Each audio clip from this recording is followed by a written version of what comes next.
Welcome to the WTF Forum.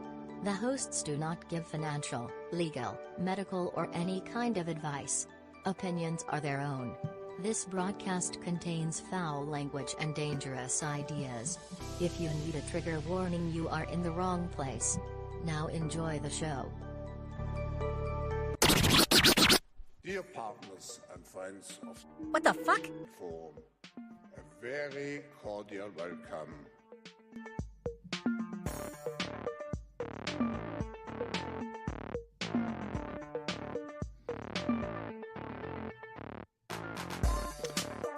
All right, what's happening, everybody? Welcome to the WTF Forum. We're back again, number 9, Forum number 9. We've got a new guest and a few returning guests. So we're going to go around the circle here, and we're going to make our introductions as usual. This is Mike the Polymath from the Easy Peasy podcast, and I'll pass it off to Ando. What's up? Ando from Burn Babylon Burn and the Doom Kitchen. You can find me with... Oh, write the levels down a little bit, Mike. Yeah, I don't know how to do that. I'm just going to pause it. Ando made us some badass intro, outro music, but we're going to figure it out along the way here. So there's a little thing next to it where you can just write it down, and since you got a mouse, you can write it down with the mouse. And you know, I don't see that, but I'll figure it out. That's how it works on a cell phone, at least. I do it with my finger. You know what? I see it now. All right. We'll get smooth with it. Yeah. Anyway, yeah. Burn Babylon Burn and the Doom Kitchen. You can find me with libertylinks.io/the Doom Kitchen. Search Burn Babylon Burn in your podcatchers, or on YouTube. But you find me other ways with the Doom Kitchen, like Twitter. Rob? OG Dad Bod, what do you got for us? OG Dad Bod, pretty much anything I've got account-wise is going to be either my name or my name with a 1. So don't have a podcast, just here to talk some shit and enjoy a good conversation. Awesome. All right, Black Labs. Hey, this is Rob at Black Labs. Hopefully you guys can hear me now. Hear you. Had a little bit of equipment failure. You can find me at blacklabs.net. That's just kind of a holding place. Also, Black Labs on Telegram and Black Labs. I think it's Black Labs Podcast 1 on Instagram. I've had to move my Instagrams back and forth a little bit. They've been spanking me because I've been naughty. So, well, we like a little bit of naughtiness in this forum, so it's all good here. And we got a new guest, Phytophiliac. Tell us about yourself. I'm actually a nurse, if you can believe that. Wow. But I make music. It's my escape from the insanity of healthcare. So I make music. I post it on SoundCloud, and it is usually available on all of the streaming platforms, my entire discography, except one. But it's all there, all the good stuff anyway. And you can find me on SoundCloud and on Spotify, YouTube Music, all the other places. Awesome. Well, glad you're here. I guess before we go into the topics of the day, Ando, we should probably just have a little recap of your last 24 hours, homie. You've had quite the adventure, haven't you? I always do. My life is an adventure, but yeah, today I actually got to hang out with Mike in person last night and this morning, but I headed up to rural Indiana to pick up a truck, and the truck that I was supposed to pick up wasn't around, but there was another truck with similar numbers, so I actually thought it was the right one. But there was no battery in it, and I also didn't bring water to where I was at. So I had to escape that area, and I was about almost 7 miles away from civilization. So I started walking, and this really great man named Toby picked me up. So shout out to Toby. Thank you for getting me where I'm at this point. So I'm very happy right now to not be still on that walk. Actually, I would have finished that walk maybe 15 minutes ago. If, I had a if I had feeling. continued. I had a feeling, man, that some good-natured Hoosier would pick you up if you just started walking that distance. So were you towing your luggage? I guess. Oh yeah. So for backstory, right? For listeners that are not aware, Ando is a truck driver, but specifically he goes and recovers trucks that have been left behind for one reason or another. I'm sure it depends. But he hit me up yesterday and he said, "Hey man, I'm on my way to Indianapolis. I'm going to be landing at about 10 o'clock, and you want to hang out." So I picked him up at the airport last night. We went and had us a couple cold brewskis. When he says we hung out last night and this morning, I just want to be clear, like, no homo. We were you didn't just get trendy with friends, right? Yeah, well, it was totally a platonic hangout. This was not a date. Maybe Yeah, we should did. say it was. We'll get on all the podcasts and it'll be great. We'll just say we're all good. Oh, I'm not trying hey, to our be ESG score will go up. Yeah, I'm not trying to be There you homophobic. go. I'm just trying to be honest. It was a purely platonic hangout between two male humans where we had beers and he slept on my couch, and then we went to the Waffle House. Picked him up at the airport, dropped him off at the Greyhound bus station. But it was really fun, man. It was good to see you. I joked with you. It's like I see you more than I see some of my friends that live here in Indianapolis. But that's just the way things are, I guess, right now. So, yeah, it was a good. It was hang, super man. cool seeing the doctor again. Yeah. He liked seeing you too, man. He always likes having company. So, but with that out of the way, I guess I've got a couple. Go ahead. The doctor is his dog, by the way. The doctor his is name my dog. Yeah. Ando did not get a confused prostate. looks around here. Yeah. No prostate exams. No, nothing. No testicular examination going on. It was all above board. I think this leads us right into Fido's story. Yeah, I guess you could say that. So I actually monitor healthcare websites and things of that nature, just to keep an eye out for anything new and crazy coming along. And every once in a while, there's a doozy that comes out. So there was an FDA release on the 26th, actually. And it says FDA approves first orally administered fecal microbiota product for the prevention of recurrence of C. diff infections. Now, this is a infection that you normally would get after taking a really strong antibiotic, or if you're in the hospital and you're being treated for whatever and you get an infection. They're called hospital-acquired infections. And this is literally a feces-based medication that you would take for a period of like 3 days to treat a C. diff infection. And it's Can I ask what does C. diff mean? C. diff is it's an organism that lives in your GI tract already. It's already there, but your gut biome, your normal flora that lives in your gut, is usually the one that keeps it in check, and it keeps the yeast in check. It keeps the E. coli and the C. diff. It keeps them from running rampant in your body, because they also serve a purpose in breaking down the food that you eat, so that you can absorb it through the lining of your GI tract. Well, when you take a high-powered antibiotic, really any antibiotic, if you take those for a really long time, they kill off all of the good bacteria. And so there's nothing to keep the rest of that in check. And so the C. diff usually is the one that takes over, or you can have a yeast infection too. But they will take over and cause you all kinds of abdominal pain, nausea, vomiting, diarrhea, just really awful stomach flu type symptoms. And the only way to get rid of it is to get your gut flora back into balance. And this drug actually, it has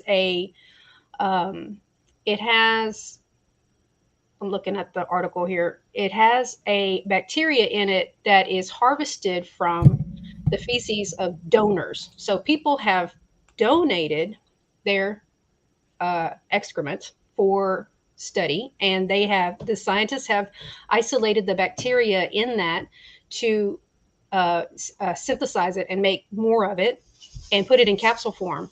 And this is a capsule that you can take, and you take 4 of them every day for 3 days, and it's supposed to realign your gut flora.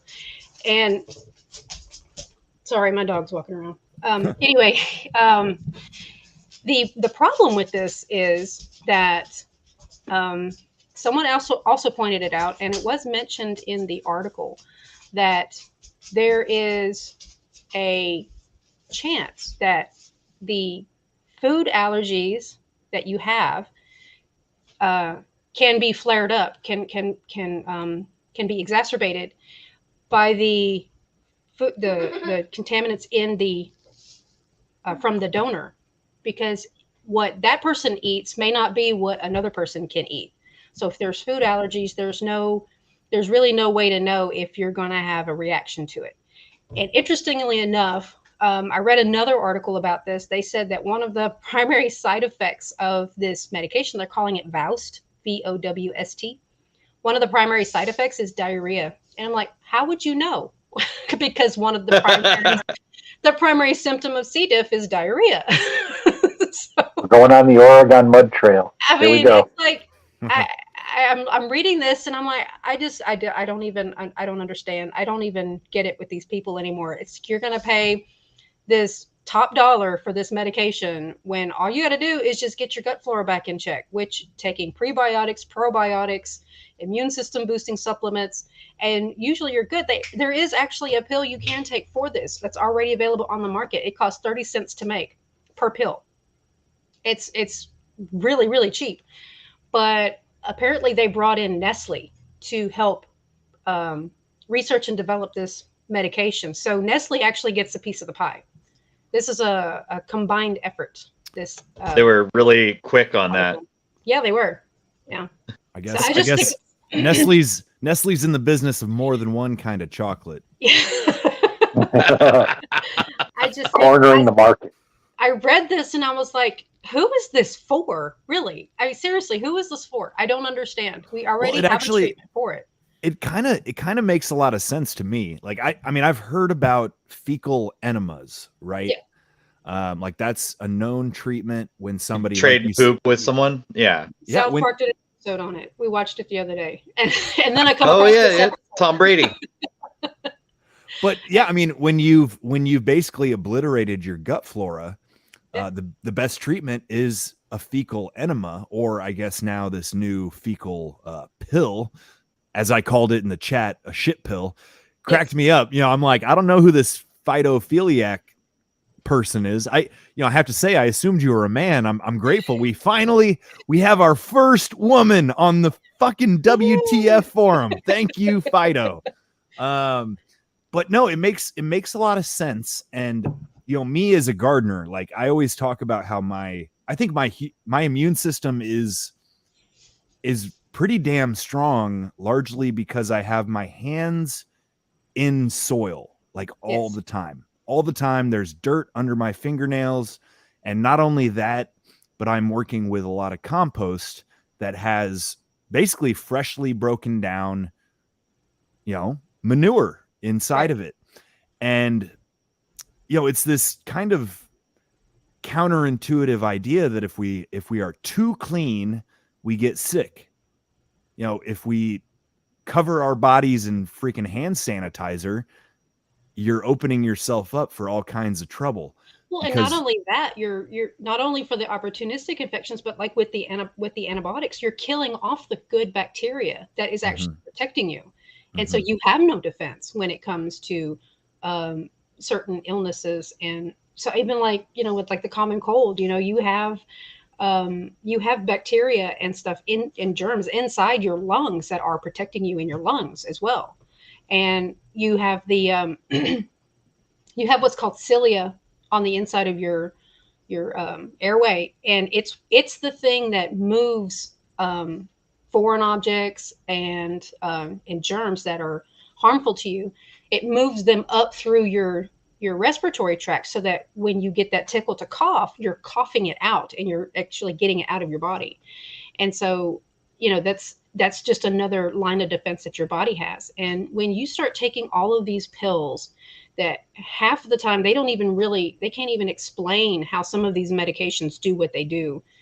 There's things that these medicines do to your body that make you susceptible to illness. I mean, look at all of the medicines they give people for things like rheumatoid arthritis or psoriasis. They're like, let your doctor know if you have this disease or this other disease, because if you take it, it suppresses your immune system, and then that other condition is allowed to flare up.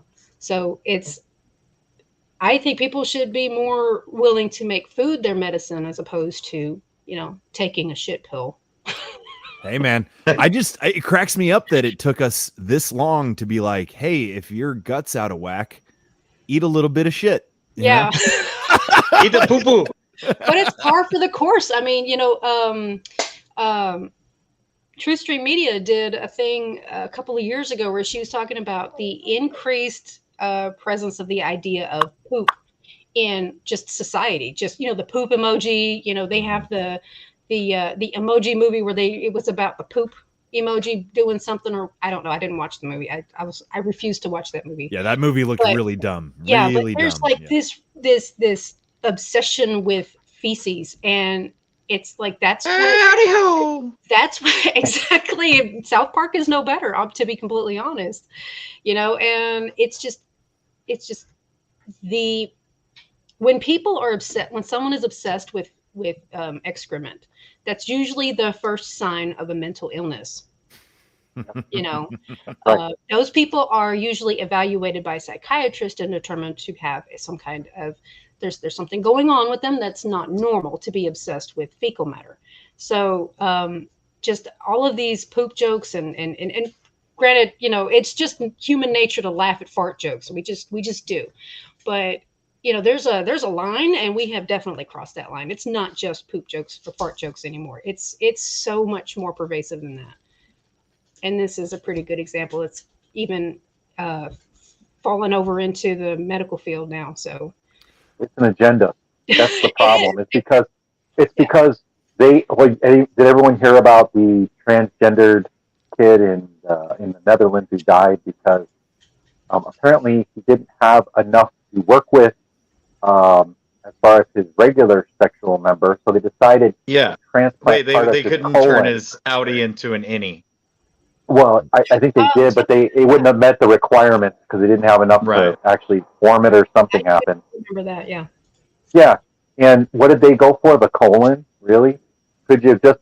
How about this? Here's an idea. Whatever happened to just taking a graft off your arm or something, or better yet, how about don't do this anymore, because it's obvious that this is not a safe and effective treatment for anything, especially not for mental illness, which unfortunately that is most of what is going on with the trans people. No one wants to talk about that. And, there's a lot of reason to believe that a lot of these gut biome issues and things we're having go wrong with us on the bacterial side, especially for digestion, is caused by undiagnosed parasites.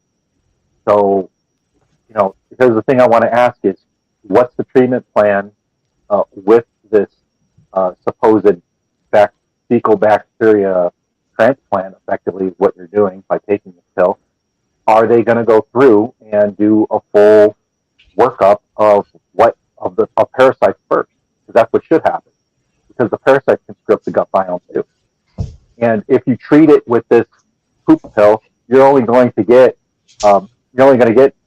mediocre and or probably temporary results, because once the parasites do their job, all those bacteria will be reduced and they'll be back to the same point at which they started. But instead, they'll be paying $300 a pill or whatever ungodly amount that pill is going to cost.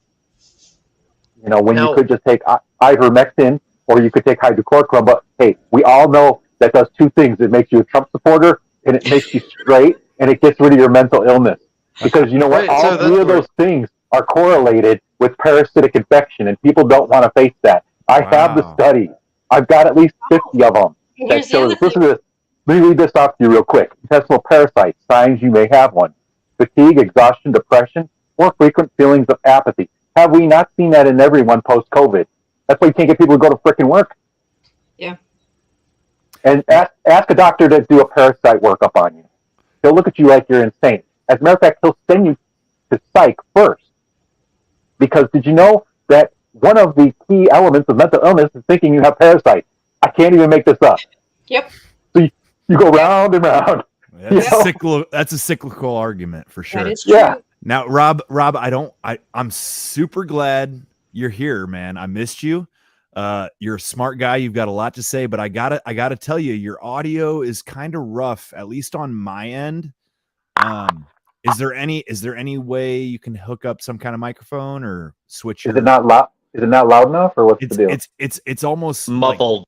It's like muffled, like almost too bassy or something. Yeah. It's like it's coming from a pillow. Yeah.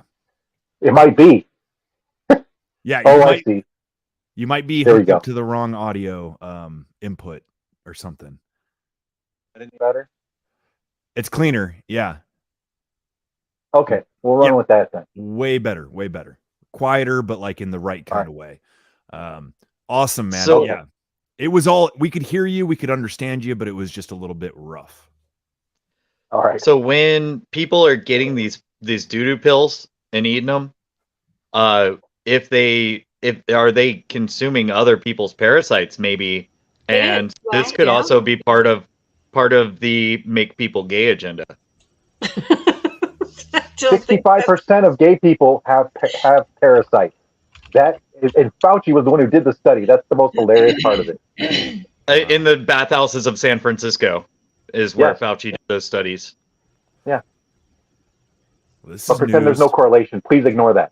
This is news to me. It's because you're racist. That's why. You know, I almost don't even want to. Shit. Okay, I'm just gonna tell you guys something real quick. This is like a total bummer. Like, I'm not trying to bring down the vibe of the show, but a real fucked up thing happened. A friend of mine, you know, somebody I never met. Long story short, they were murdered in their own home this weekend by a disgruntled lover of the same sex. Most likely, you know, allegedly. Unconfirmed, you know, it's not, they haven't gone to trial yet, but I couldn't help but feel like this particular story that I have like a personal connection to is sort of indicative of the greater issue at hand. Mental illness, sexual degeneracy, violence, death, murder, all of it. Toxoplasmosis, right? Isn't that what it's called, Robert? Rob? Yeah. Toxoplasmosis from cats makes you more promiscuous, and if you're more promiscuous, especially if you're already involved in the LGBTQ community, but especially gay men, that there will be more chance of transmission of fecal parasites. So, what is this about cats? What can you break this down for me?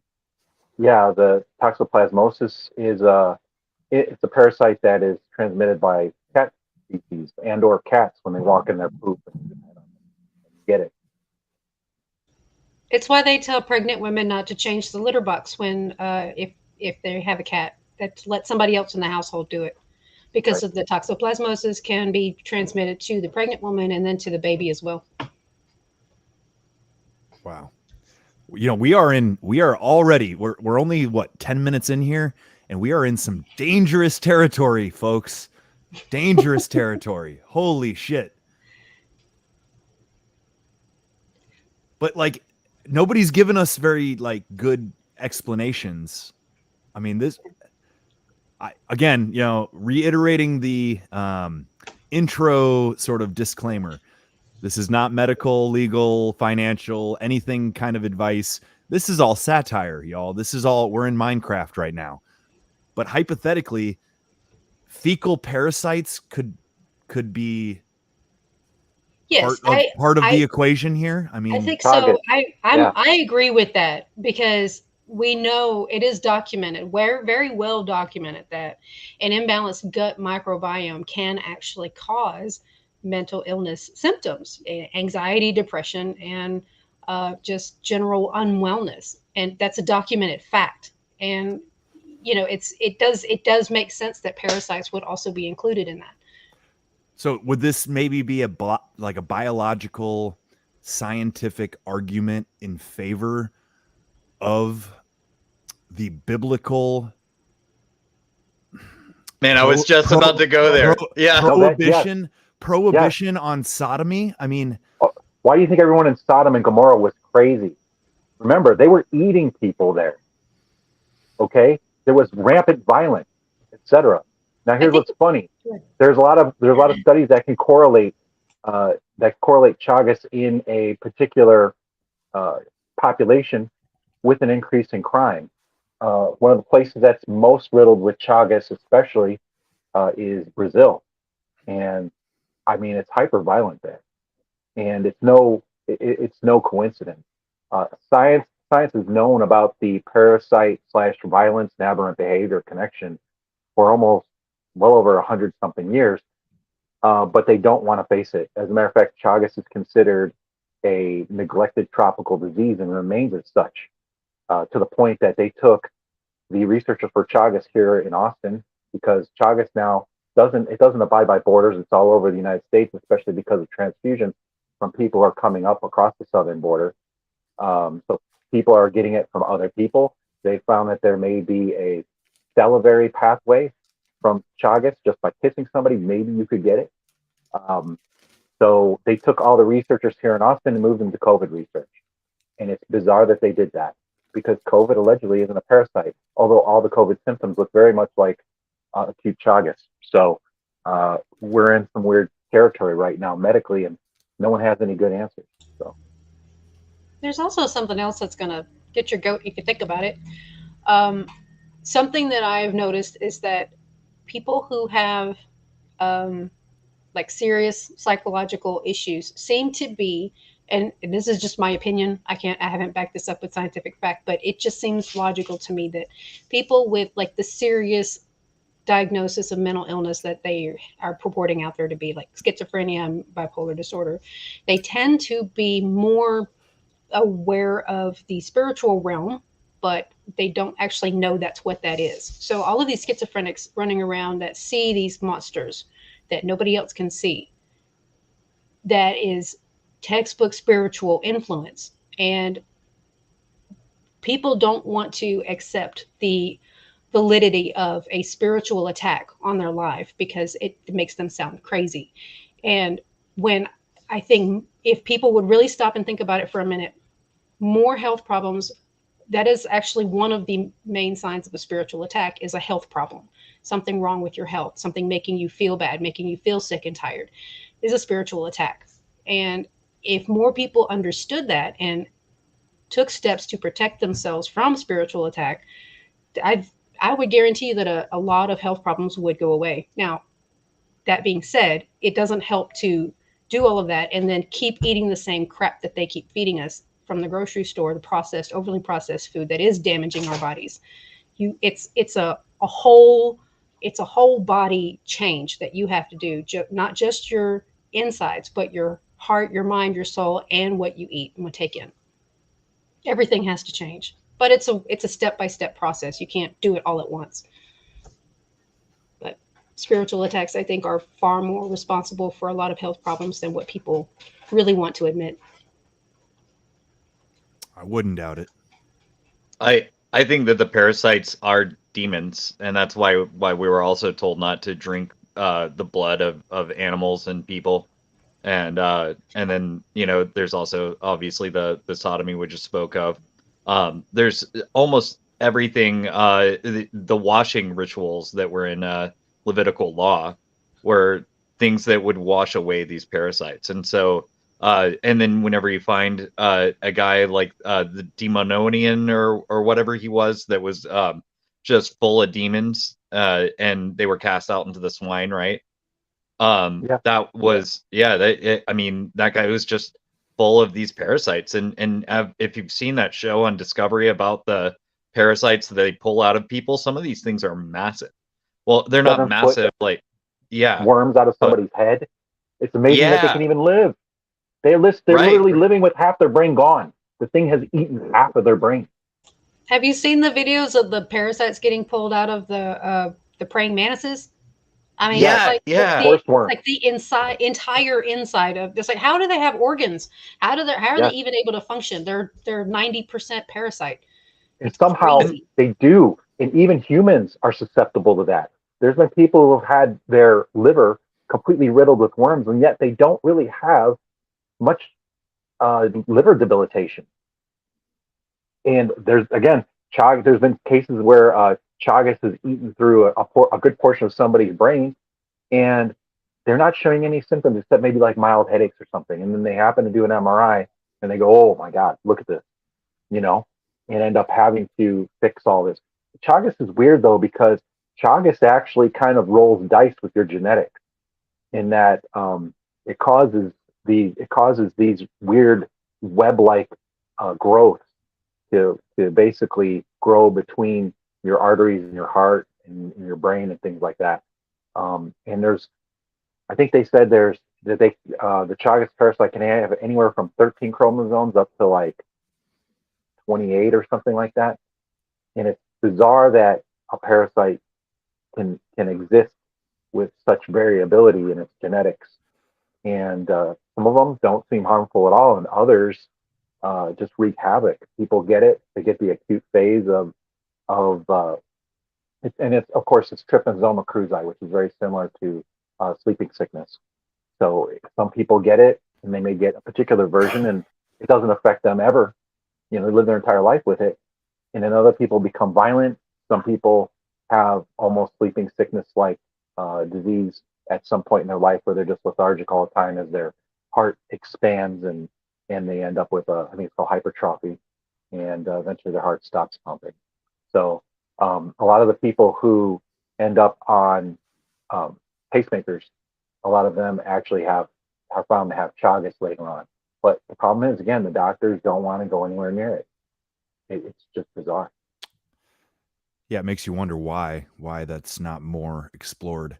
I'm sitting here thinking just this concept of a parasite is a very important topic, like ecologically speaking. This is something I've touched on quite a few times in my show, but there's only 3 types of relationships in the natural world.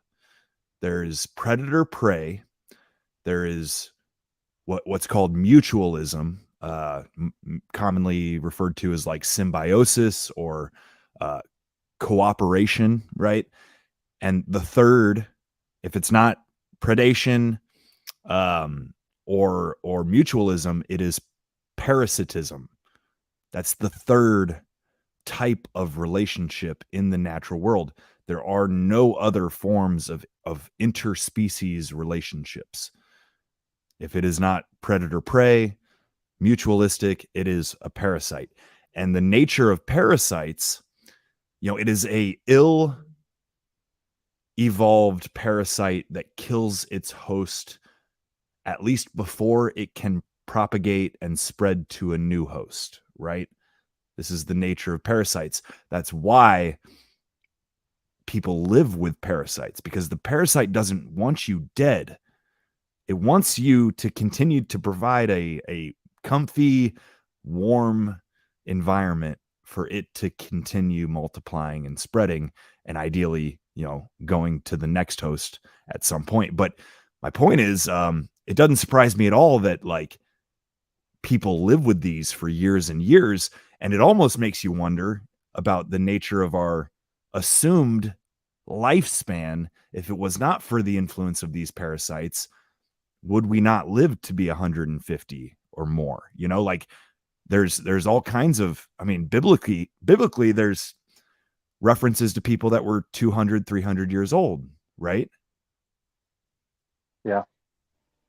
Yeah, I think Methuselah was 950. Is that correct? I could be wrong. He was the oldest person to ever live. I think Adam lived to be like 600. That's true. So, Yeah. But the climate, the global climate was different back then. So there is actually a theory that there was a higher oxygen level back in those days, so that people were actually able to live longer, and that was one of the reasons people lived longer, was because of the higher oxygen.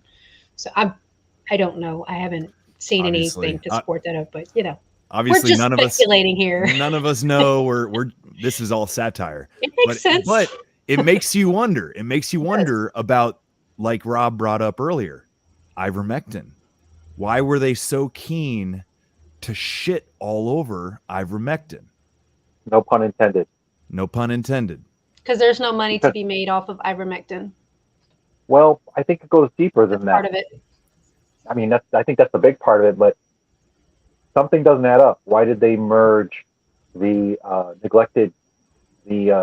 so they made it a point to merge the research facility here in Austin, merge the neglected tropical disease research team to the national COVID. Oh, did I say that word? The national COVID research. Why? Why did they take them off of that and then merge it?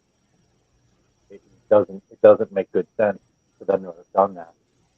They had plenty of people researching CVID. They didn't need to go playing around with neglected tropical disease researchers.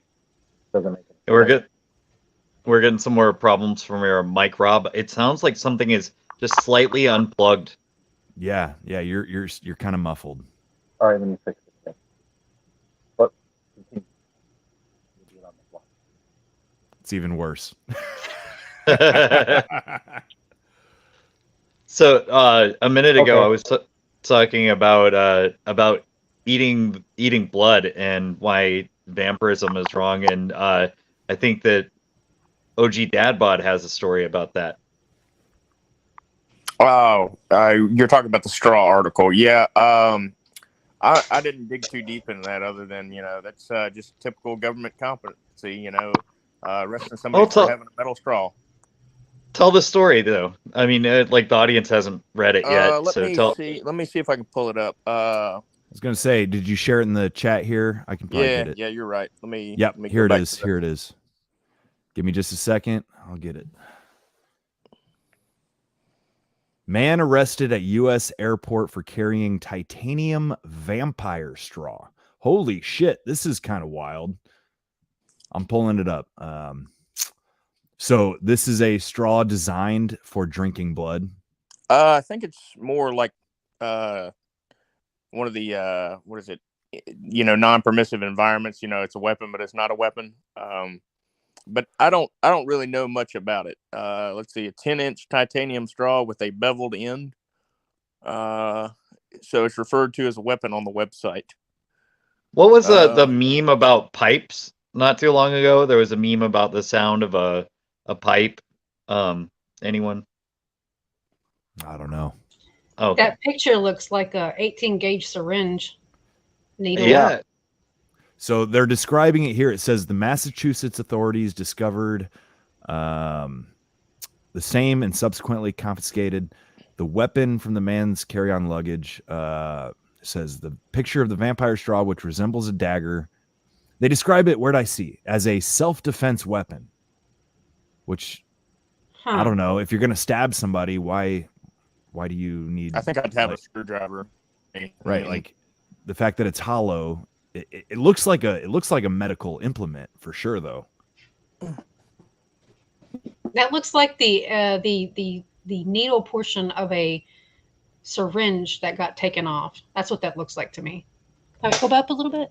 Yeah. So here it is. It says 26-year-old passenger was arrested for carrying a self-defense titanium weapon known as a vampire straw. Huh. Let's just be honest. He's not taking down any plane with that. Well, no. Well, but he might like, I don't know, shiv the person in 23B and like suck them dry between Albany and fucking Texarkana or whatever, like what the fuck, Have you heard that story about the Greyhound where the guy he beheads the guy next to him, and like it's not even discovered until the end of the Greyhound ride? Because when you're on a bus, it's like eyes forward, head down, whatever. Like, yeah. Not always, but if you're like in the way back, and then just this crazy guy just cut off another guy's head, and this is one of those things where like I deal with TSA all the time. I fly, sometimes like this past month I've flown like probably about 4 times. So I'm up in the air a lot and go through these guys, and they freak out about the quarters in my backpack. I keep quarters because whenever I do laundry, I gotta have quarters, right? And they're like, "Oh, it's just quarters." So, yeah, what do you think it was? Anyway, yeah, they're picky about certain things. They're not super thorough. And I'm glad, because it could sometimes it would take a good 20 minutes to go through my bag and put it all back in order. Just because of all the junk that I carry around. But in this case, I think that maybe the guy probably got profiled. I don't know what he looks like, but if you were looking like like you might drink somebody's blood and you've got a straw that helps you do such a thing, then that's probably why they went for him. But if it was some yoga hottie that is definitely drinking smoothies with that, then they might just let her through. So I read down through the article, and it's describing this thing. It's a 10-inch long, it's a straw. And the idea is it's dual purpose. It's for drinking your smoothie or for self-defense. So that actually does make a certain amount of sense, but what kind of freaks me out is the title, the name, Vampire Straw, like.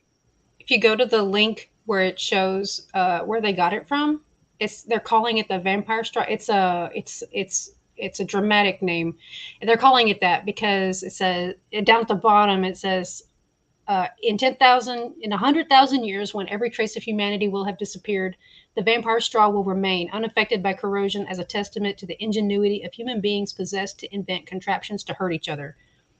It's a sensationalist title. Yeah, it's an assault straw. It's an assault straw. It's a titanium. It needs to be black. They picked an inflammatory name to name High it capacity. so it would get attention. That's why. And if you get it bigger around, then the capacity increases, and pretty soon it becomes a WMD, I guess, right? I mean, anything can be used as a weapon if you're creative enough. I mean, seriously, this is not a very forward-thinking. He could have just told him it was sex toy. He was sounding with it on the plane.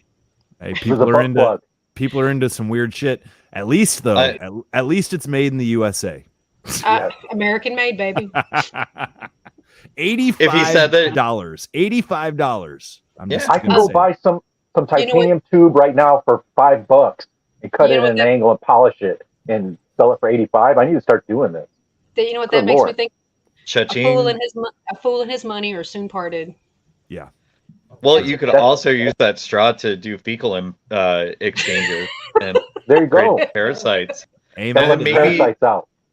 Maybe the TSA would allow it then because it helps the gay agenda, right? Yeah. Well, it would be homophobic not to. So. Right. It's not gay if it's the TSA though. Hey, I like that. Hey, how else do you get? No, I got whacked off.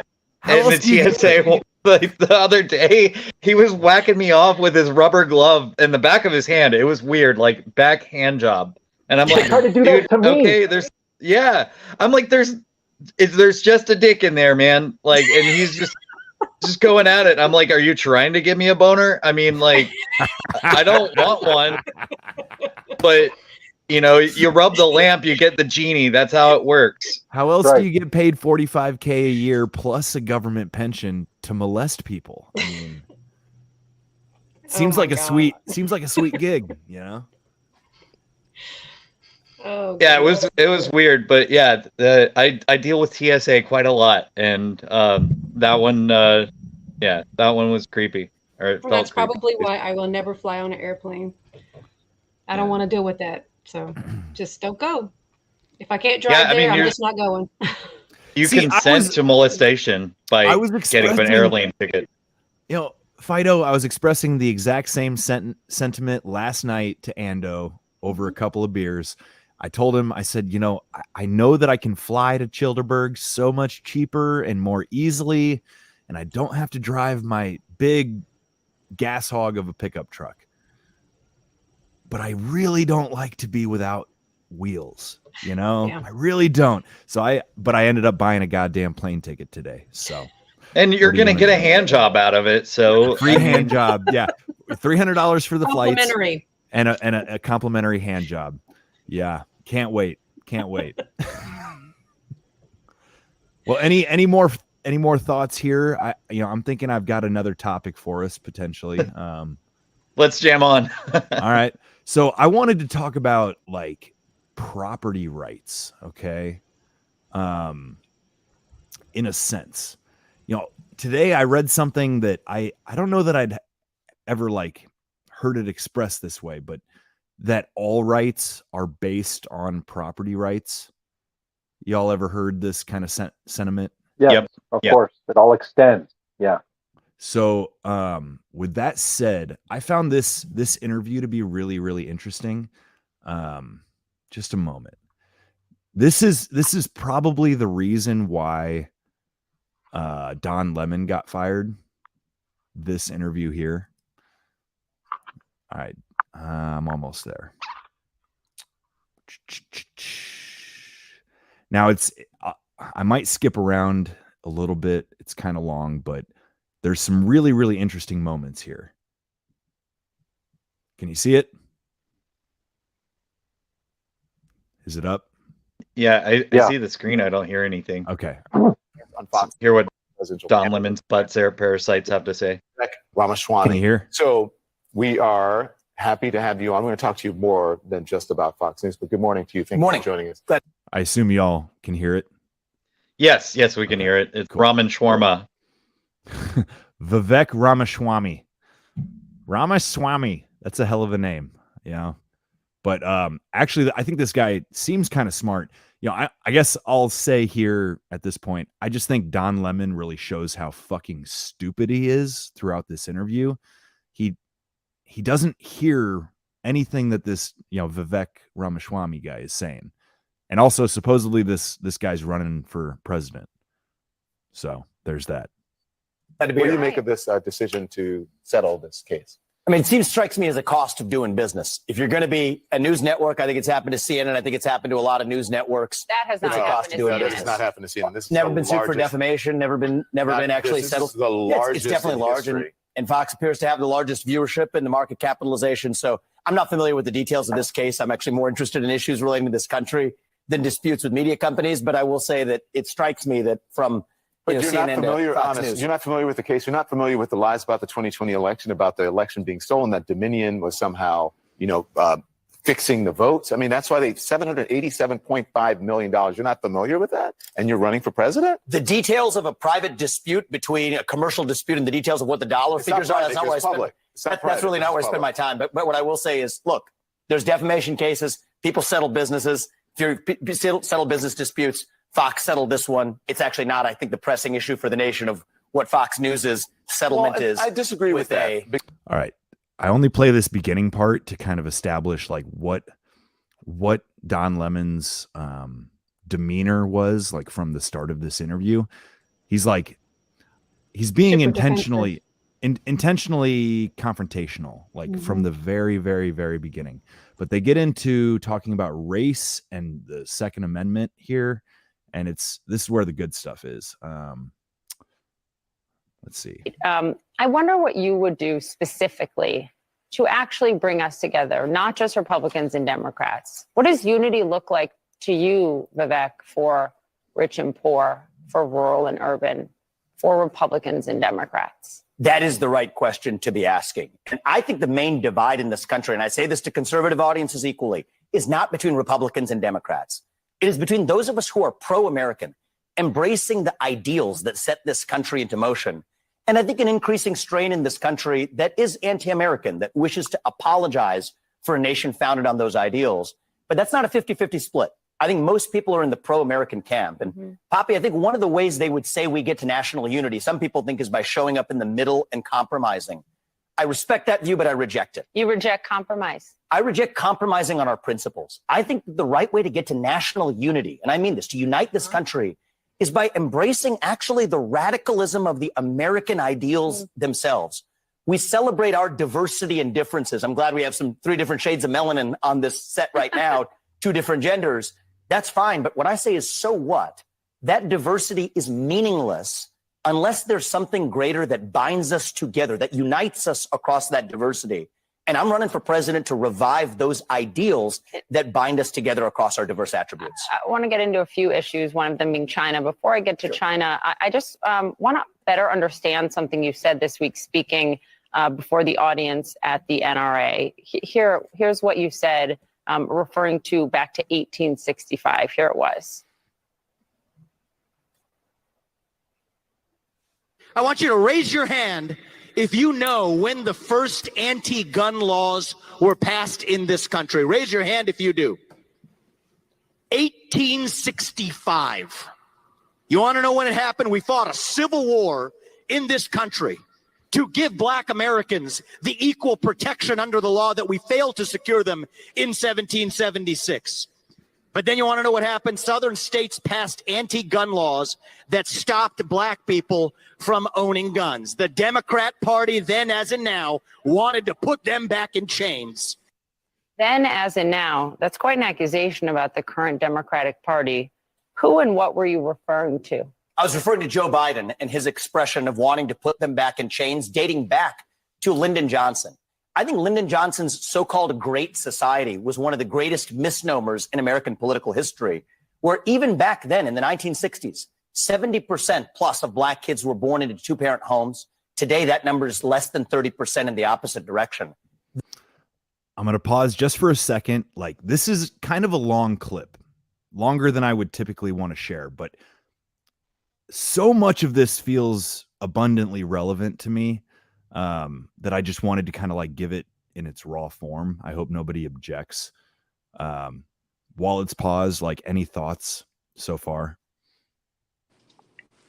Ronald Reagan made, basically he ended up getting another term, if I recall, as the governor of California by starting a lot of these anti-gun laws, and they were based on the fact that the Black Panthers of the time had decided that they were going to police their own neighborhood. Don Lemon missed that day in history class. Of course he did. Yeah. But also Democrats have done that too. They were using, if I recall, for gun ownership at one point, they were using a mental viability test, etc. And now this is exactly the same route they're going for gun confiscation all across the country. As a matter of fact, just recently, if I recall, the Supreme Court had to basically tell Illinois, you just can't ban guns. This basically constitutes an outright ban, and you can't do that. So, if I recall, there's been a stay on them enacting their gun ban that they just passed recently.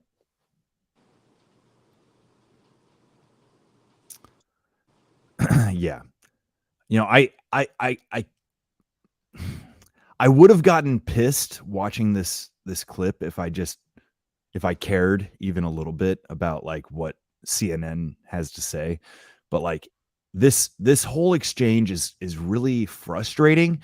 It actually reminds me a lot of a conversation I had just a few days ago. And I won't share any details except that it was a very frustrating conversation where, as much as I tried to be clear and express a point that I think is relatively easy to understand, like, the words that came out of my mouth were immediately twisted and misrepresented and misinterpreted, and then spat back at me in a way that I almost couldn't even respond to. So I'm very impressed with this Vivek guy, because he is very composed throughout this. And the further it goes, the more Don Lemon just like It's terrible. It's terrible. And the interesting thing to note is that you can tell at a certain point the producers are in Don Lemon's ears and telling him like, hey, back off, chill out, like shut up. And he like basically says out loud, I can't complete a thought with you people in my ears. And he like disregards the producers, and guess what? A couple days later, he's fired. It just, part of this feels like poetic justice, like a radical leftist newscaster, propagandist getting fired for being too rough on a Republican presidential candidate. It's very, very part. Yeah, go ahead. The best part is that he got fired the same day that Tucker got fired. Right. And all the That's attention was on Tucker. And Yeah. so like nobody cares that, and Don Lemon got fired. It was just such a side note. And I think that's great, just because Don Lemon has made almost a career of shitting on Tucker. And without Tucker, where are we going to get our talking points from now? I mean, we have to find another Russian bot in order to get our talking points now, right? Yeah, well, it's kind of, I almost feel like Don Lemon was fired for all the right reasons, and maybe Tucker was fired for all the wrong reasons, even though I'm not like a huge fan of Tucker. Like, I think he was essentially fired just for not going with the program. I guess similar to Don Lemon here, but I don't know, whatever. I probably should stop trying to draw connections but it's interesting. There was a whole lot of media shakeup going on. There was only one thing I could think of the entire time. I kept seeing the repeated reports of Tucker Carlson getting fired from Fox News. Every time I saw a story, I saw a headline regarding it, I was like, oh, it just kept repeating in my head. And it was that line from Star Wars where he says, if you strike me down, I will become more powerful than you could ever imagine. And guess what? He went on Twitter and he's got more followers on Twitter than he had ever had at Fox News. And it's only going to, they've turned him into a martyr. And so now he's going to be this golden child. And it's like everybody has completely forgotten the propaganda bullshit that he's been spewing this entire time. And I'm not saying that he's not wrong about a lot of things, but he was propagandizing a lot of stuff while he was at Fox News, and people don't seem to remember that at all. And Don Lemon is just a petulant child, and he just showed his true colors on this one particular episode. And I think this is the one where he pretty much just shut down the end of the conversation and wouldn't even let him speak after he had asked him a question. I did catch that once before, so I didn't realize this was the same interview, but it looks like it is. It is. I'm sure it is. It goes on for a little bit. Like I said, it's kind of long, but that's why I wanted to break it up here. Rob, did you have something to add there? Oh, the other thing that I find is really interesting about this exchange is they can't say it's just white man stuff. Unfortunately, this guy is Indian. So how do they, you know what I mean? I think that's one reason why they might have been trying to reel Don Lemon back, is because this guy is one of the model minorities that the mainstream leftists need to keep in the voting booth for them. Yeah. No, you'll see exactly how that plays out, because Don Lemon does pull the race card, even though like he's surrounded by other minority folk. Oh, that's great. That's so stupid. And he sounds so dumb. That probably is what really did it, is because then he tried to play the race card when he backed himself into a corner like an idiot. Yes. And to get out of the mud, he basically threw a wet noodle. Yeah, man. All right. Well, OG, you got anything to add? We haven't heard from you in a minute. I was going to say, he's very well spoken. The only things I've heard from him have been little 20-second, clips on social media. But I don't think he can be president with that 5 head he's got. You could land a fucking plane on that. I mean, the Air Force the One last name right to his head. Raman Sharma is just it's not a presidential name, and I could see this working in England, because they installed their Indian prime minister, but I don't see it working in the United States the same way. His name sounds like an air base in Germany. Yeah. Well, you know, he's definitely fighting an uphill battle, but I genuinely am impressed with this guy's composure and his coherent, like, he really does a good job kind of holding his shit together throughout this. So I'm going to play it on here.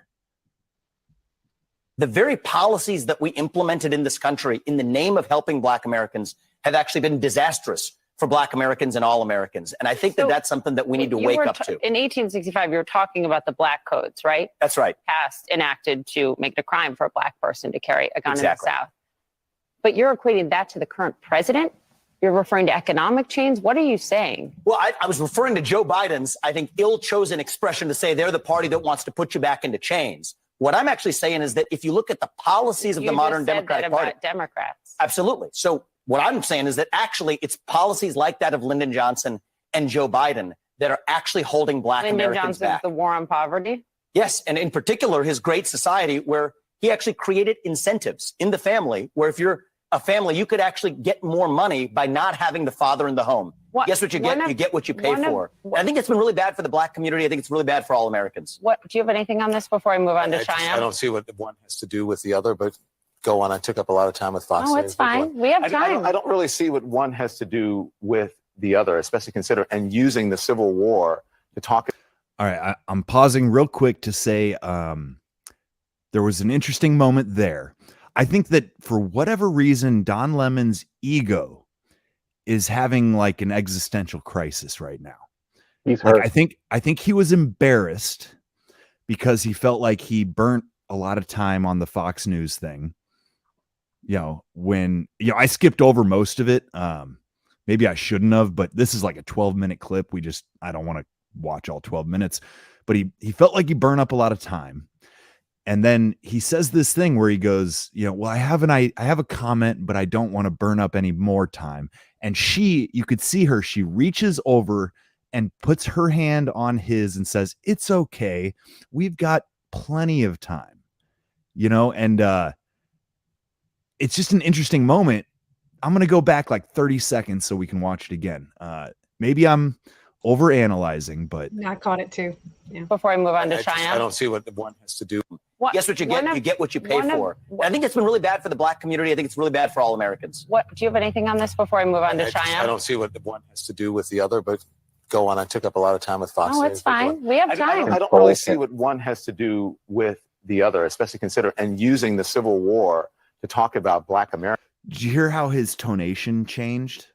He went from like whispering to speaking with intention, almost like that little pat on the arm was like, okay, let's go. We've got it. We're still the bad boy. Like, we're still the badass in town.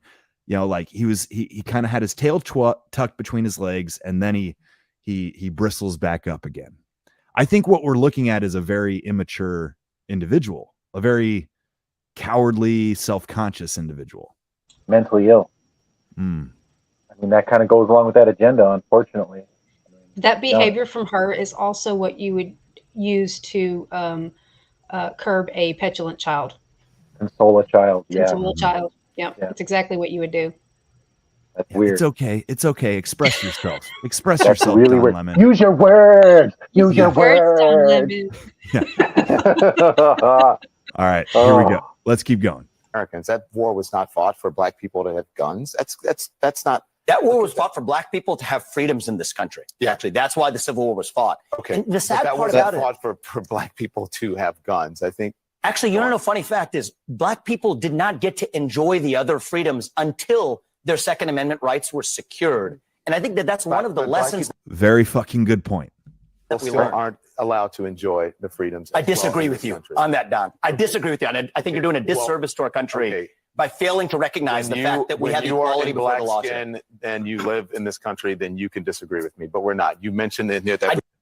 Did you hear that? When you have black skin and you live in this country, you can disagree with me.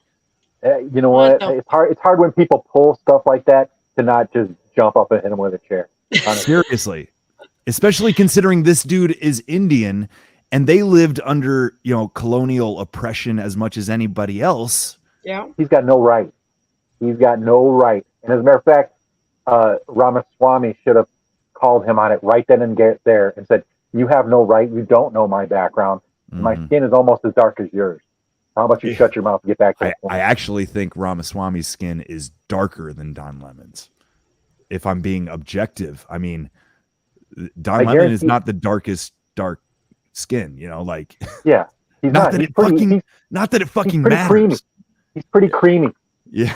Yeah.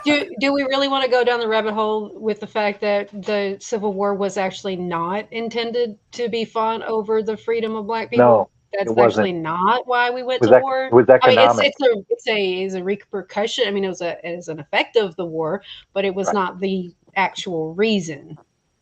The big banks wanted cheap cotton and cheap goods from the South, and if they upset the apple cart and let the slaves go, their profit margin would go to nothing. Yep. And maybe we could talk about who actually owned them and why the slave markets were closed on Saturday, or we could just move on. Well, how about the fact that if you got a planting loan in the South, and you had white slaves, and you hadn't converted over to black slaves yet, they would tell you, "We're not giving you this loan until you get rid of your white slaves. You have to have all black slaves," because they figured that the black slaves would produce more. That's a really deep one. I don't know if we can have it. Well, it's a rabbit hole, but I think y'all actually did a pretty good job of just hitting the main bullet points of it. So yeah, probably not a lot of need to expand, but let's play this out. I want to get to the kind of punchline of this shit. Three different shades. John, I think we have to be able to talk about these issues in the open, regardless of the color of our skin. Black Americans today, to say that, compare that to 1865 and 1964, I think you to compare it to 1865 and 1964 is actually, I think it's insulting to black people. It's insulting to me as an African American. I don't want to sit here and argue with you because it's infuriating for you to put those things together. It's not right. Your telling of history is wrong. What part of the history was wrong? What part of the history was wrong? That the Civil War was fought. You're making people think that the Civil War was fought for black people, only for black people to get guns and for black people to have. The Civil War was fought for black people in this country to get freedoms, a noble mission. And I think that even after we succeeded, we had to actually secure those freedoms. To reduce it in a speech at the NRA to say you're making people think, or you're trying to say that black people to get guns, that was the reason that you're there at the NRA. That was the reason for the Civil War. It is a fact. That's reductive. It's not reductive. I think it's insulting. There are a whole plethora of reasons that for the Civil War. With due respect, I find your explanation reductive and actually insulting, including to black Americans, to say that black people today, compared to 1964, 1865, haven't made progress in part because of the freedoms we secured. And the Second Amendment was part of what secured hang on, that please. freedom. I cannot keep a thought if you guys are talking to me in my ear. So hang on 1 second. So to say that black people, say what you said again. Black people secured their freedoms after the Civil War. It is a historical fact, Don. Just study it. Only after their Second Amendment rights were secured. They were not secured their freedoms after the Civil War. That is not, you are discounting Reconstruction. You're discounting a whole host of things that happened after the Civil War when it comes to African Americans, including the whole reason that the Civil Rights Movement happened is because black people did not secure their freedoms after the Civil War, and that things turned around. People tried to change the freedoms that were supposed to happen. And you know how they got it? They got their Second Amendment rights, and they actually got the NRA played a big role in that. But today, Don, the NRA did not play a big role in that. They trained black Americans how to use firearms. That's a lie. That's not. The NRA did not play a big role. This is just historical fact. But Don, the part that I find, because you say it's historical fact, the part that I find insulting. Just because you say it's not historical fact, it's like you're doing the exact same shit, Don Lemon. Like, because you say it's not, it isn't. He says it is. It's frustrating to watch. Again, I'm super impressed with this dude's ability to hold his temper, even though maybe he could have been a little bit more direct in confronting Don Lemon. What do you think? I think if he'd have been more aggressive, it would have been a lot worse. Yeah. Lemon is gaslighting. Yeah, just given Lemon's inclination already to be aggressive, countering that aggressive with more aggression would just made it worse. Well, and it's kind of like just give the dude all the rope he needs to hang himself. Yeah. Like let Don Lemon be a moron. Like Yeah. Yo, you he looks sound unhinged, talking about voices in his head. What the hell's wrong with you? Yeah. If Dude. this was a formal debate, there's no question who won. You know, like Right. one person seems measured and like logical, and the other person seems emotional and unhinged fully. You know, Don I guess Lemon I'll needs just to go to a mental health workup. That's what he needs. And maybe a parasite workup. Because I'm sure his little boyfriend's been putting parasites up his butt. Yeah. It all comes full circle.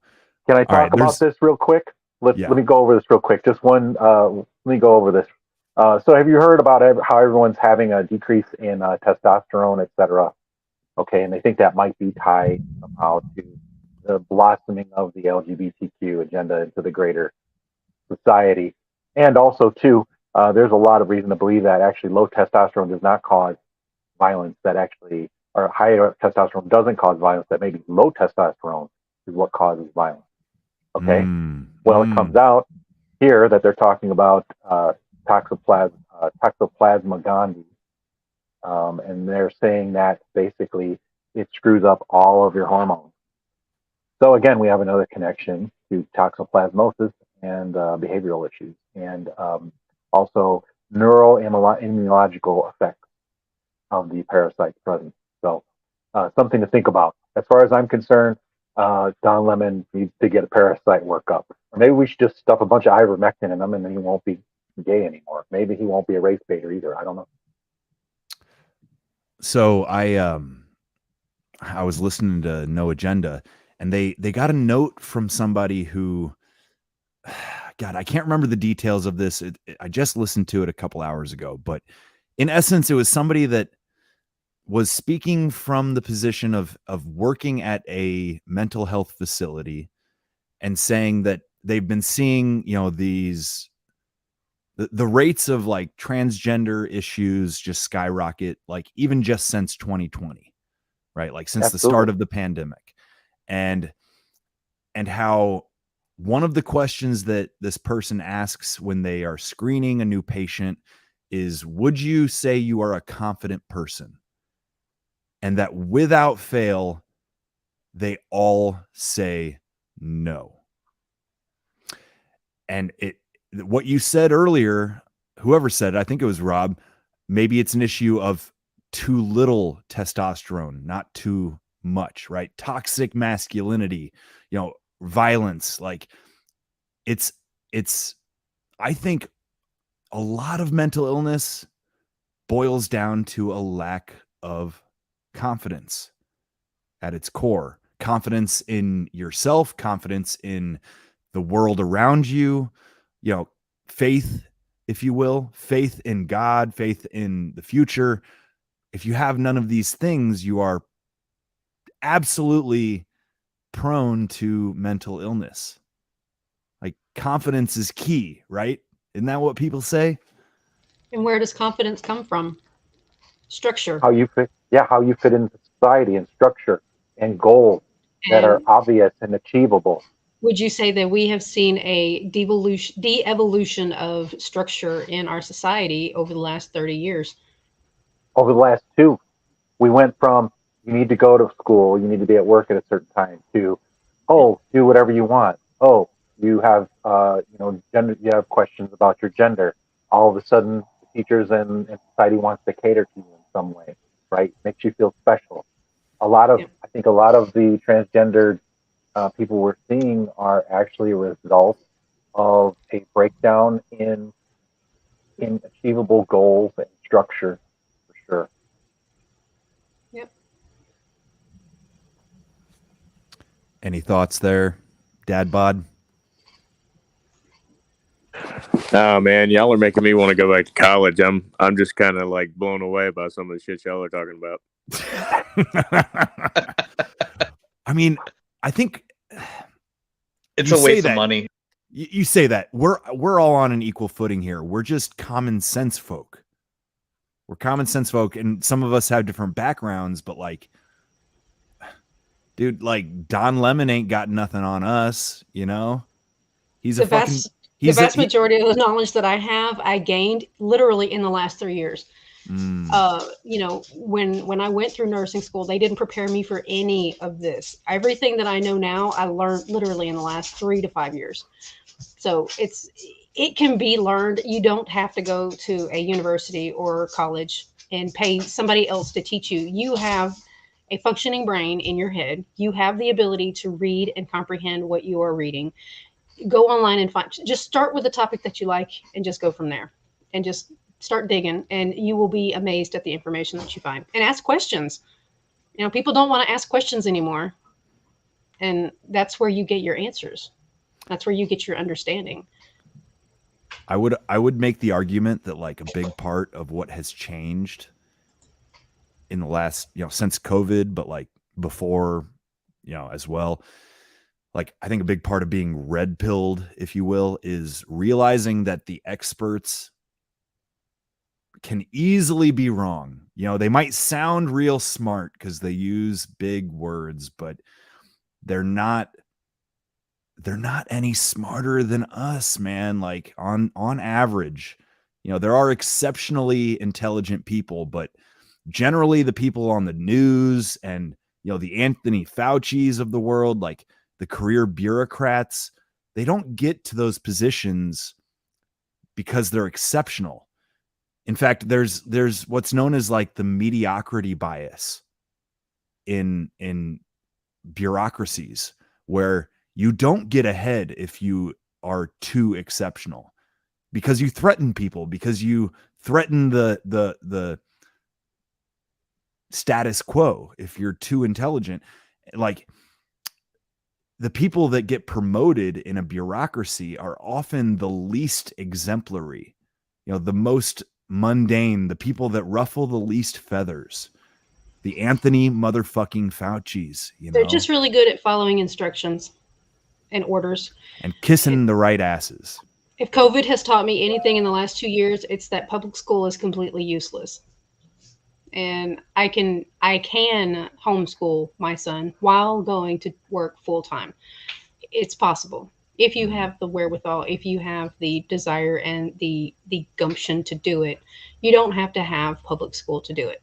And it's different for everybody. It's not going to look like public school. It's not supposed to, I don't have a desk set up just for my son to sit at his desk and go through a textbook and study for 8 hours a day. Now, granted, with the math, you kind of have to have some kind of structured curriculum for the math just to be able to build upon what you've learned. But it doesn't look, his homeschool does not look anything like public school. And for that, I'm very grateful.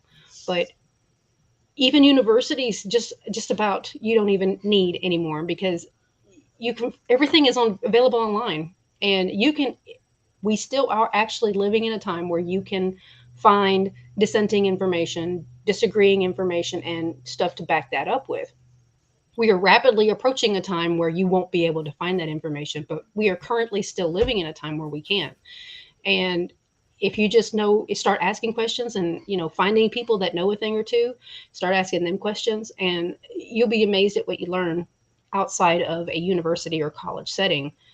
I'm amazed at what I've picked up in the last 2 years, just by listening to people, not even doing any hard research, but just listening to people talk and understanding and wrapping my head around what they're saying. It can be done. Public school is a complete waste of time, and it's nothing more than glorified babysitting. If you want my opinion, at best, glorified indoctrination. Bingo. If it was just babysitting, that would be great. That means they actually give a shit about the kids. But I think we're well beyond that now. I think a lot of these teachers don't care, and they only care about their agenda, seeing how far they can push things before they get fired or they get called out or what have you. To the flip side of that, as far as homeschooling is concerned, with the technology we have right now, okay, one of the major problems, honestly, with homeschool was that you couldn't keep an eye on the kids.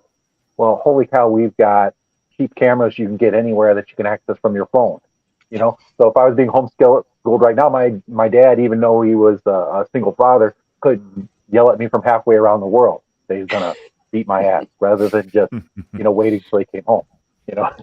But even now, my niece and nephew, they're in public school. My oldest two kids are in public school because they live with their dad. But my niece and nephew, will tell us all the time. They're in second and third grade, and they say that when they go to their PE class, they if they get done with their exercises, they're supposed to be able to go outside and play and just have like an extra recess. She said, my niece said that the kids are so badly behaved that they do their PE exercises in their class, and then they have to sit and wait until the bell rings for them to go to their next class. They can't even go out and play.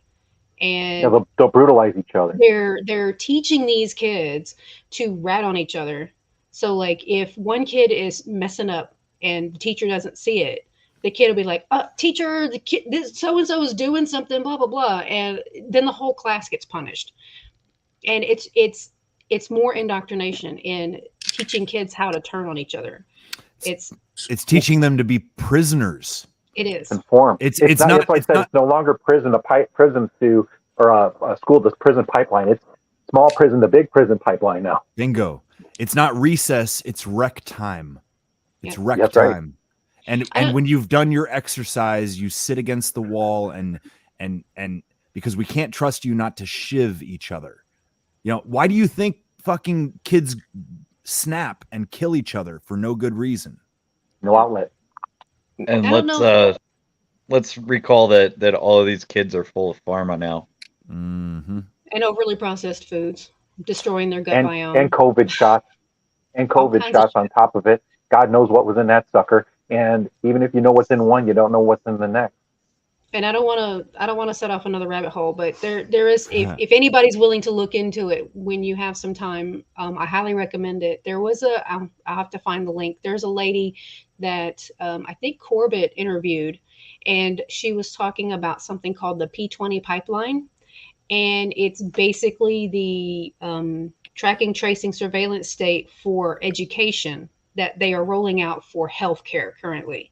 It's just the education aspect of it. And it's basically cradle to career public education, where they basically put you into a system and you're in that system basically from like 2 weeks of age all the way through, and they have your educational career planned and plotted out, and you have to meet these standards at these particular times, and if you don't, then we got to re-educate you and redirect you.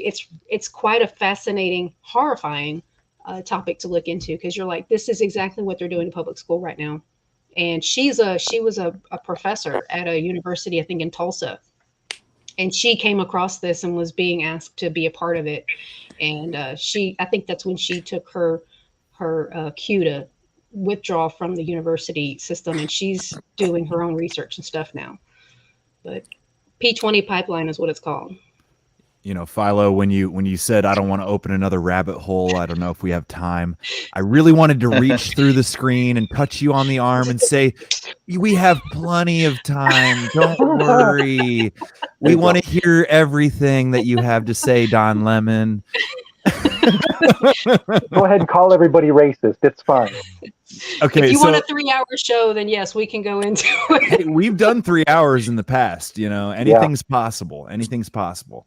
We usually tend to cut off around 2, but it depends on how we feel, I suppose. Some things cannot be adequately described in sound bites at like 30-minute increments. Some things do require a lengthy explanation, and that's what I think some of these even mainstream, some of these more popular alternative media types, they put everything into a box, and we're gonna have this much time, and we're gonna talk about it for this amount of time, and that's it. And it's why cable news is failing. Yeah, that's the inherent flaw. That's the inherent flaw in their model. Because they're not able to give enough information. And I was listening to a Christian radio station the other day, and she was talking about the lady was talking to this woman who had just written a book about the whole trans agenda and everything and sexual identity. And she was trying to force this massively nuanced topic into a 30-minute segment. And I'm like, you can't. You're glossing over everything. I mean, just if you're going to spend 30 minutes, just tell people to go find the book and read it. I mean, because at this point, you're not even doing this any justice at all, because it's a 30-minute little box that you have to put it in.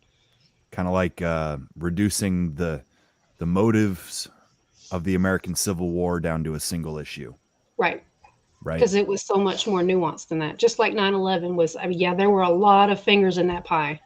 It wasn't just these guys jumped on a plane. That's a damn rabbit hole. That is all a right? rabbit hole.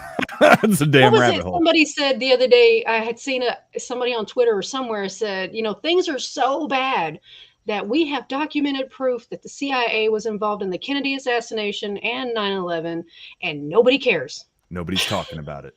Yeah. Speaking of 9/11, what is one of the things that y'all notice that a lot of false flags have in common? Usually there's going to be an exercise shortly before it. Or during Well, guess what's happening in Houston pretty soon here? Yeah, I saw that article you posted. Yeah. And so this is going to be kind of a warning, a stay tuned kind of thing, because this could just be nothing. But a lot of times they either happen before and then a month or two later, like they were doing a shooter drill in Uvalde a few months before the thing actually happened. And they just had the was it Nashville or Memphis with the Troon shooter? I think it was Nashville, right? Nashville. Nashville, yeah.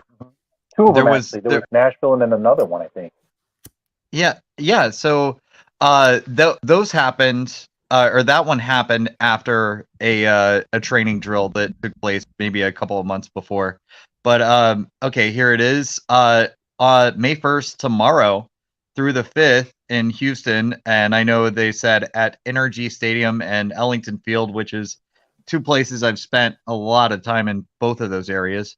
And yeah, they're going to be running around in their space suits and Geiger counters, and there will be military, there will be police, there will be every single crazy agency there is out there. Multi-agency is how they put it, but yeah, this is from the FBI, and they're letting you know that, hey, it doesn't pose a risk or anything, and don't be alarmed by our training, and if something happens to blow, then it's just all part of the exercise. Just as hey, there was war games on 9/11. The same day that it actually happened, there was war games that said that there was these going to be planes, and they were going to pretend that there's terrorists in them. Is that Able Danger? How did it? Yeah, Able Danger. Good call. Thanks, Fido. Yeah, they did this stuff. So be on the lookout. It doesn't mean that anything is going to happen.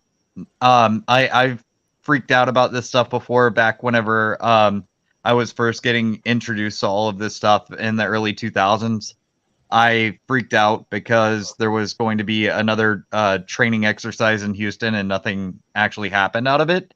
But be vigilant and note it, because this, if something happens in a few days, I want everybody to know that this was part of the exercise, Yeah, I remember when they did Operation Jade Helm. I can't remember exactly where that one was located. Alex Jones was on about that one for quite a bit. Yeah, Rob's got you on that. I just forget the location in Texas that it was, but that one kind of popped into my head too. But yeah, I mean, and that one seemed to go off without a hitch too. So I mean, they're gonna do it when nobody's paying attention. So if we're paying attention, maybe they can't get away with it as easily. There was one possible hitch, if I recall, with Jade Helm. Trying to remember the timeline, but around that same time is when we had the whip explosion incident in Carlsbad, if I recall. Yeah. Which basically we had a bunch of stored material, radioactive material that they hem and haw as to whether or not it might have went critical or not. But the bottom line is, it reacted, it blew up, and it sent plumes of radioactivity all over West Texas. And it was about the same time frame. Yeah. So sometimes it seems like they'll use it for a distraction for something else. And oddly enough, the person who was supposed to be in charge of the whip and disposal of nuclear waste for the national labs was going to be our buddy Sam Brinton, Mr. I'm transgendered and steal women's luggage. Oh wow! I dress in And it women's all- clothing and dance around in bars. Exactly. Yeah, And he it goes does, back yes. to butt parasites again. Back And to then we got the butt parasites. It all comes right back. So this whole thing with the military exercise kind of trope, I remember like 2 years ago. This was very shortly after the George Floyd riots. Rob, I know that you're familiar with Bloomington, right? Yeah, Bloomington, of course. Indiana.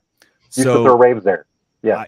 I used to live there for quite a while, and I was not living there at the time, but June 8th, 2021, military conducts training exercises in Bloomington Monday night. So at like 2 a.m., they fly in these fucking attack choppers, and they perform some type of exercise, some training on the closed strip club. Okay, right here. This is called Night Moves. All right. Well, that's where I'd want to do my maneuvers, if you know what I mean. Yeah, exactly. That's a sign for Meineke, though. Yeah, that's the muffler shop. Meineke's over off frame, but this was legitimately after the club was closed. It got demolished. They built a park on that ground, but that's besides the point. They did this exercise, and I remember thinking at the time it seemed kind of strange because the story was that like nobody in the neighborhood like knew, and then they claimed that there had been flyers passed out, but like nobody actually got a flyer, so like there was a picture of a flyer that they, hey, there's going to be a training exercise tomorrow night, like, just so you know, but like I have yet to ever see any confirmation. So this kind of shit happens all the time, man. Like, so you're saying they, according to that tweet, they announced this shit on the 28th. So 2 days ago, and the exercise starts tomorrow. Like, that's not a whole lot of lead time. It is lead time, but it's not much. That article you just showed was automatically suspicious to me because there's a Reddit link embedded in the middle of it. Huh. Yeah. Like, hello. That's fair. That's fair. Well, I want to say, this is the Bloomingtonian, which is not your biggest, I wonder if there's any, like, it didn't get hardly any coverage. That's the thing. It was super weird. Like, I saw shit on Instagram being like, people I know being like, did y'all hear those helicopters? Holy fuck. Because they came in so low and like dropped people in, and there was gunfire. And it's like, even if that is an exercise, like it's kind of poor form to just terrify like a whole town. To me at the time, I was kind of in my post riot paranoia. I could tell you all about that feeling at some point, but after kind of seeing the George Floyd shit firsthand, I was paranoid, skeptical about everything I saw, every headline. And this shit happens like a couple days later down in my previous home, town. Right. And I'm like, what the fuck? I'm like, these motherfuckers are just flexing. That's what I felt. I'm like, they're just flexing, dude. They're just trying to show off and say, we're in charge. Like that, to me, that was my gut reaction at the time. So I don't know. That's why we need rocket launchers. We need rocket launchers. So if one of those randomly got shot, shit would stop real quick. It also kind of sounds like they did it that way intentionally just to trigger something. When you scare a bunch of people, you never know what they're going to do. So, yeah, that would have been my first thought. It's like they're trying to get people to scatter and create more chaos.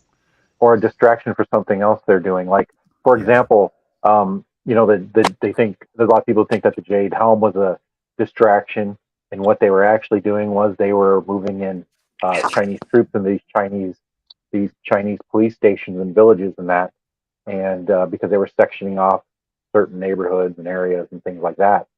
So there's a lot of thought that that was how they moved the Chinese soon-to-be occupation forces into place, right? It was under the guise of Jade Helm, using these Walmarts and that as depots and things like that. And that may be what's going on with the Houston operation, right? There's a good chance that maybe that is a distraction for them to move assets either in or out a certain area, and then they have an excuse. Oh, we're having an exercise, right? They're not going to tell you that they're moving in Chinese troops or Ukrainian troops or God knows what. Everybody remembers the little exercise also that went down in Colorado, and then they got accused shortly thereafter of moving Russian troops in, right, into that base in Colorado. That was maybe, I think, I want to say 2013 or 2012. So. OG. Wait. Yeah. OG's got some stuff. I was going to say, speaking of training exercise fuck ups, did y'all see the most recent one that the famous but incompetent feds have done? This was in Boston here recently, where they took the Delta pilot hostage for 45 minutes in the hotel. What? That I didn't hear about. No. Yeah. So this is Special Operations Command and the FBI Boston. It says the man was asleep in his room when agents began banging on the door and demanding to be let in. It says the agents handcuffed the man, put him in the shower, interrogated him for more than 45 minutes before they realized their mistake, uncuffed him, and apologized. Wrong hotel. They had the wrong hotel. Not just the wrong room. The wrong hotel. It was probably the right room and the wrong hotel, right? Wow. Yeah. That was it. Yeah. And they'll just, these are the they'll people just we go trust, on about you know, their to keep us business safe. and nothing will ever happen and no one will ever get punished or reprimanded for not even doing their due diligence. Jesus. There'll be a settlement probably, and it'll go away. Probably. So well, go ahead, Ando. One of my friends the other day was making the point that all these agencies that we complain about, we're always complaining about the ones that are visible, you know, the ATF, the IRS, the FBI, the CIA, you know, but the one that you don't see, the NSA, is the one that is the real fucker, the real one that's going to get you, because it's the one that sticks all the other agencies on you. Well, the DIA is also another one that I've always heard if you get sideways with them, you might as well just hang it up. You're gone. Yeah. I wasn't looking at the private chat, y'all. I see Ando shared the ad here, or not the ad, I'm sorry, the article. But this one I pulled up here. You know, speaking of like just government not giving a fuck about us. Okay. Rob shared this. This is about American citizens being abandoned in Sudan as the country just falls apart in civil war. 16,000, I think it said, American citizens. Yeah. Well, they got to liberate the South Sudanese from the rest of Sudan so that they can liberate the South Sudanese from their resources. That's so like the Chinese rescued their people, the Indians rescued their people, Germany rescued their people, but we fucking said good luck. That is not incompetence. I want to stress That's intention. That was intentional. They have every means. They have the means to be able to rescue those people. They intentionally, just like they did with Afghanistan, leaving all that military equipment in Afghanistan, that was intentional. So, like, what's the purpose? I don't understand that. Like, it looks like incompetence. Well, they've authorized troops to go in now. Finally. I think that's only after, though, the French just started taking our people out, I think, was what was going on. They made us look bad. The only way to get the Biden administration to do anything is to make them look bad. Then they step up, basically. And also there's the emotional manipulation of that whole situation. You know, you got Americans that are stuck, and then you're like, well, what if it was me? What if I was stuck in Sudan with no way out, and it was chaos everywhere? You know, that whole get people confused and frightened and scared. I'll say this: you may not trust the Republicans, But after what anyone has seen, you really trust the Democrats too now? What are these liberals up to? What are they thinking? Do they not see this? Are they just not able to read or comprehend what's occurring in this administration? I think it's like a good cop, bad cop thing. They're playing off of each other. There might This even goes be so beyond. an agenda to weaken the military by taking out just several swaths of it, while at the same time most of our resources are going to war that our troops are, they're not necessarily on the ground. They are on the ground in some capacity as far as they're wearing the uniforms of that country, and not U.S. uniforms. But I don't think it'll be martial law. I think it'll be either a very likely it's an outside invader wearing the blue helmet of the UN, and that's what I think the martial law is going to come from. But what do you guys also expect? too internal? There might be. Have you heard about the fact that it looks like we might be going to war with Mexico here pretty soon? A war on the cartels is a war on Mexico. Okay, there is no delineation. There is no separation between the cartels and the government there. So for them to say, "Well, we're just going to do a war on the cartels," it doesn't work that way, fool. So I'm glad you brought that up, Rob. I kind of went on a bit of a dive this afternoon. I want to say right now, like, I'm very grateful, okay, for all of you that sent links to the Telegram and got the ball rolling for this episode. Like, Ando and I talked a bit about the forum and like what we want it to be and what it could be. I will admit right here, I'll be a little bit vulnerable and say, like, I've shown up a little too fucked up a couple times, and like, there have been really great episodes and really like, I don't know. But I really love the idea of this forum, and a little bit of cooperation goes a long fucking way. Okay, so I want to say thank you. But this whole thing with declaring war on the cartel, and Rob, you shared some, the Sudan thing, and I kind of went deep on like, what the fuck is going on in the Middle East? And what the fuck is going on at the Mexico border? Like, what the fuck's going on with borders in general? And we don't have one, and Ukraine does. That's what's going on. At least for now, because we don't know. The one for Ukraine, when they feel they don't want it anymore, they'll move it around or whatever, Well, okay, so like, I guess what I'm getting at is that I think what we're seeing is, I mean, no surprise, early stages of like failed states. Okay. And if there has been a modern precedent for how this shit shakes out, it's the motherfucking Middle East. And I'm going to try to basically make the argument here that what's happening between essentially Texas, New Mexico, California, and Mexico, right? The border states and Mexico is not so dissimilar to what's happening in Sudan, in Iran, Iraq, Saudi, whatever, fill in the blank, on and on and on. These borders are kind of amorphous, and they always have been. And only in, I would say, relatively recent history, like since colonialism, have we drawn straight lines on the map.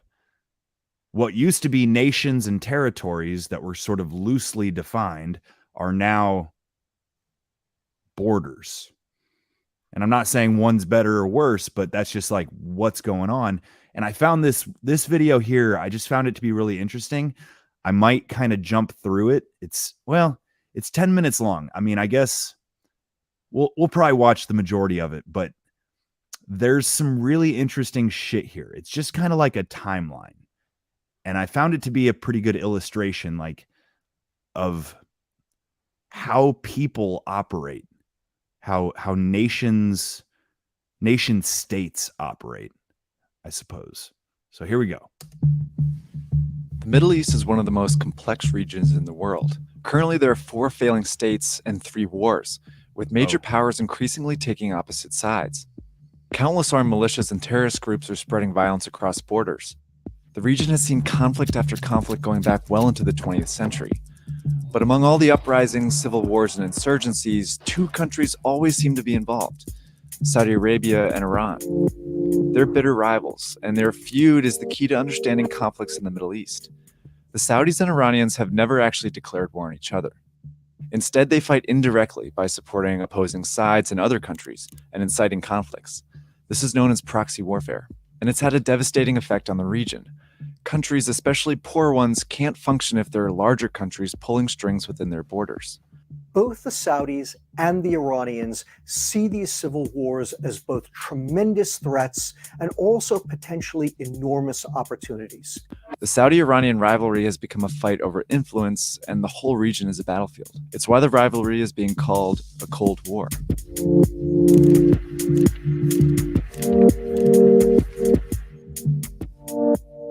The most famous Cold War was fought for 40 years between the United States and Soviet Union. Looking forward to the day when their flag would fly over the entire world. They never declared war on each other, but clashed in proxy wars around the world.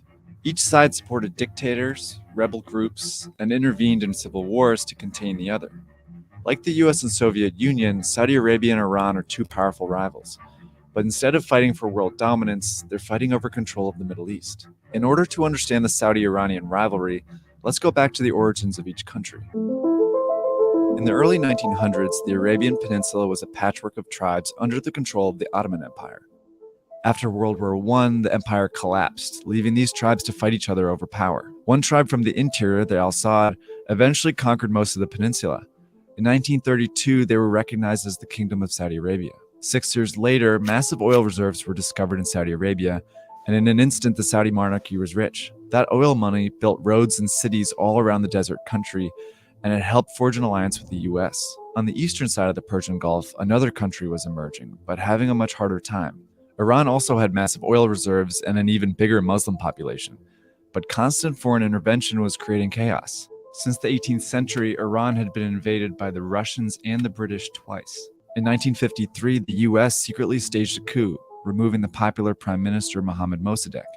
In his place, they propped up a monarch, Reza Shah, who was aggressively reforming Iran into a secular, westernized country. But he harbored corruption and terrorized the population with his secret police, the Savak. By the 1970s, both Saudi Arabia and Iran had oil-based economies and had governments heavily backed by the US. But the feelings among each population were very different.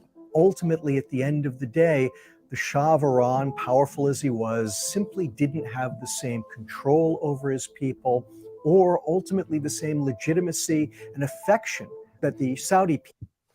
Okay, pausing quickly. This is Vox. This fella, right. They will leave out all Israel and U.S. involvement. In fact, whenever they did the map of all the countries there, they had Israel just blanked out as if they're not involved in this stuff at all. And this guy is former quote unquote CIA. Okay, I'm not sharing this video because I think it is a perfect depiction of world history. Far from it. I'm actually sharing it mostly because I like the graphics and the way it kind of just gives you an idea of geography of so if you're just listening, like, by the way, Alex Jones says that Saudi Arabia controls Hollywood. Isn't that weird? Yeah. So like I don't, like I said, I'm not saying this is the total and complete honest to God truth, but I think this video has some merit in that it does a decent job sort of showing the dynamics at play, if you will. But you're right, they conveniently leave out Israel. They do bring up US influence to some extent, but Israel is never once mentioned. So there's that. Yeah, it's kind of weird that every country right next door to them doesn't get along with them very well and is at war with their other neighbors as well. It's like as if everybody's gotten stirred up and pointing that finger at the wrong place. I was writing down some little notes, things that kind of popped out to me, and that's exactly what I wrote. No mention of U.S. involvement. Oddly absent, yes. So, Well, yeah. I think I'll play on unless we have any more thoughts. Not at the moment. Okay. People felt toward their monarchy at that point in time. That's because Iran's Muslims felt stifled by the Shah's reformations, and by the end of the decade, they finally fought back. We installed the Shah. Through a powerful regime that boasted military might. It's really in 1979, when Ayatollah Khomeini and the Islamic Revolution overthrow the Shah, that the real tension between Iran and Saudi Arabia began. Ayatollah Khomeini was a Muslim clergyman who preached against Western-backed secular monarchies. He advocated for a government that was popular, Islamic, and led by the clergy. And in 1979, he led a revolution to establish just that. It was a massive international event that prompted reactions around the world, especially in Saudi Arabia. The Iranian Revolution terrified the government of Saudi Arabia.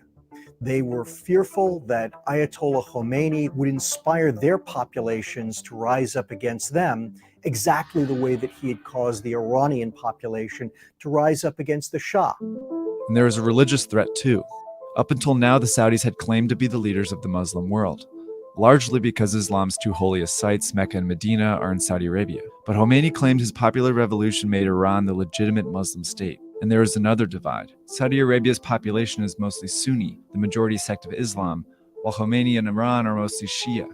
Westerners always make a mistake in drawing an analogy between the Sunni-Shia split and the Protestant-Catholic split within Christianity. The Sunni-Shia split was never as violent. That in much of the Islamic world, when Sunnis and Shia were living in close proximity, they got along famously well.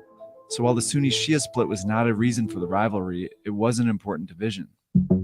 After the revolution, the Saudis' fears came to life when Iran began exporting its revolution. This CIA report from 1980 details how the Iranians started helping groups, mostly Shia, trying to overthrow governments in Iraq, Afghanistan, and Saudi Arabia. All right.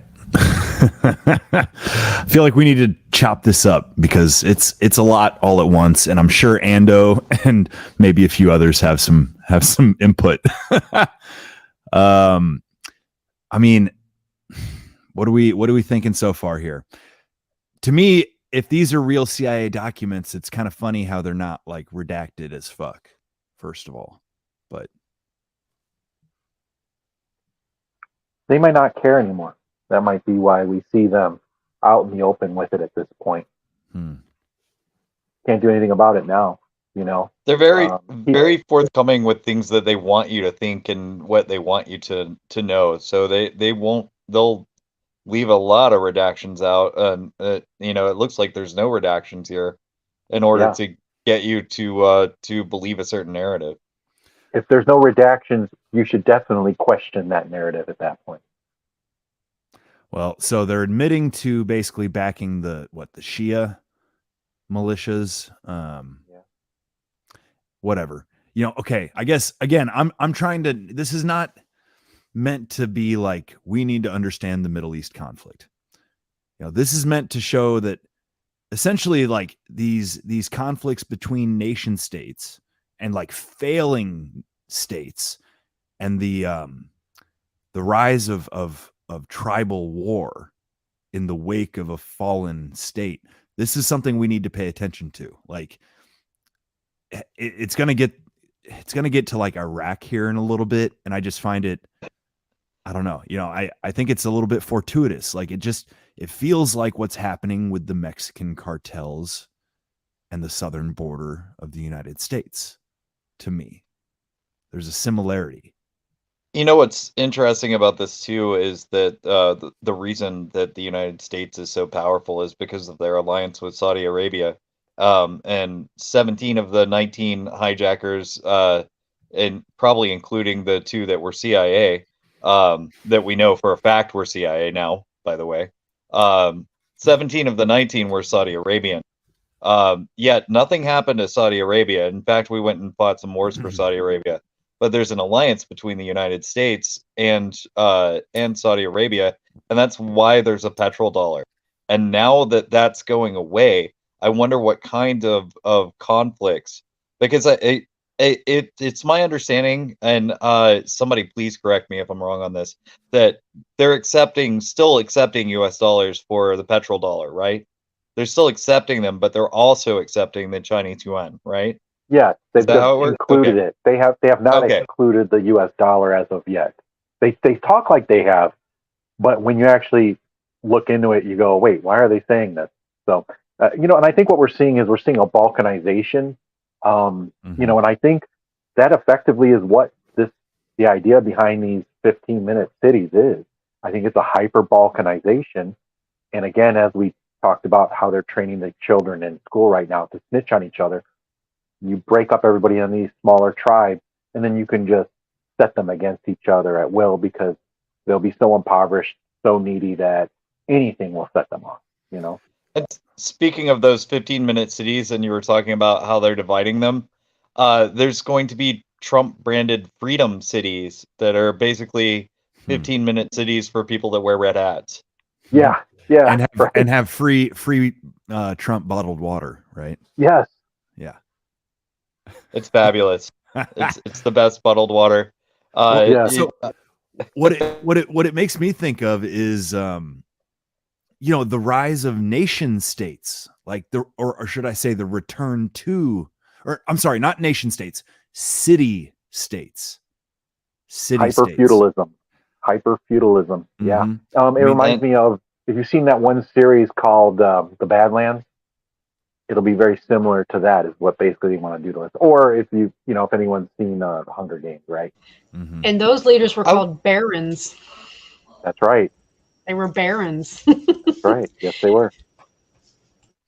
I'm okay with city states if that means that like cities like Las Vegas and Chicago become their own state and leave the rest of their state alone.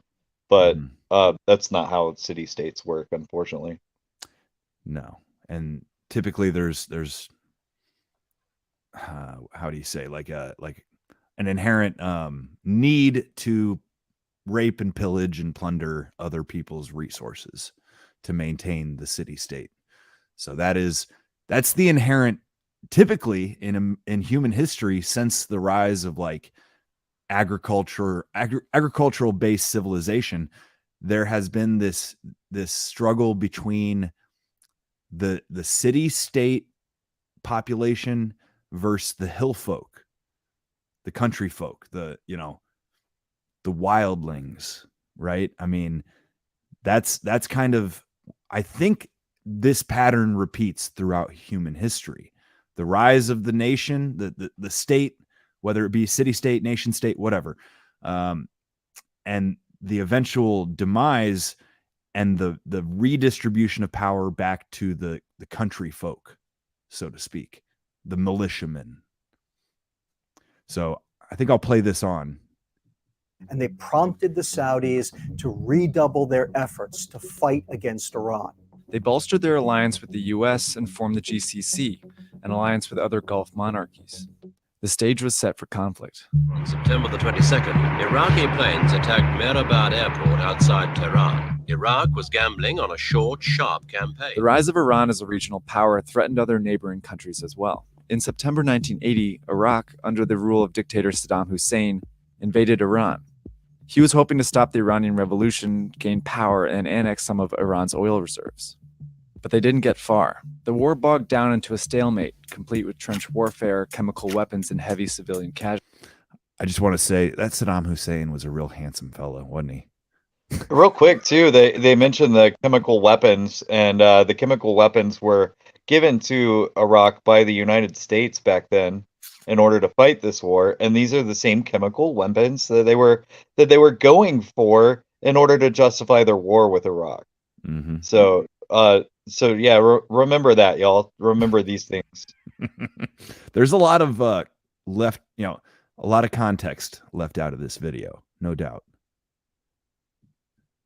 I knew this was I didn't know that I would bring this one up, but this is a very interesting one to dissect.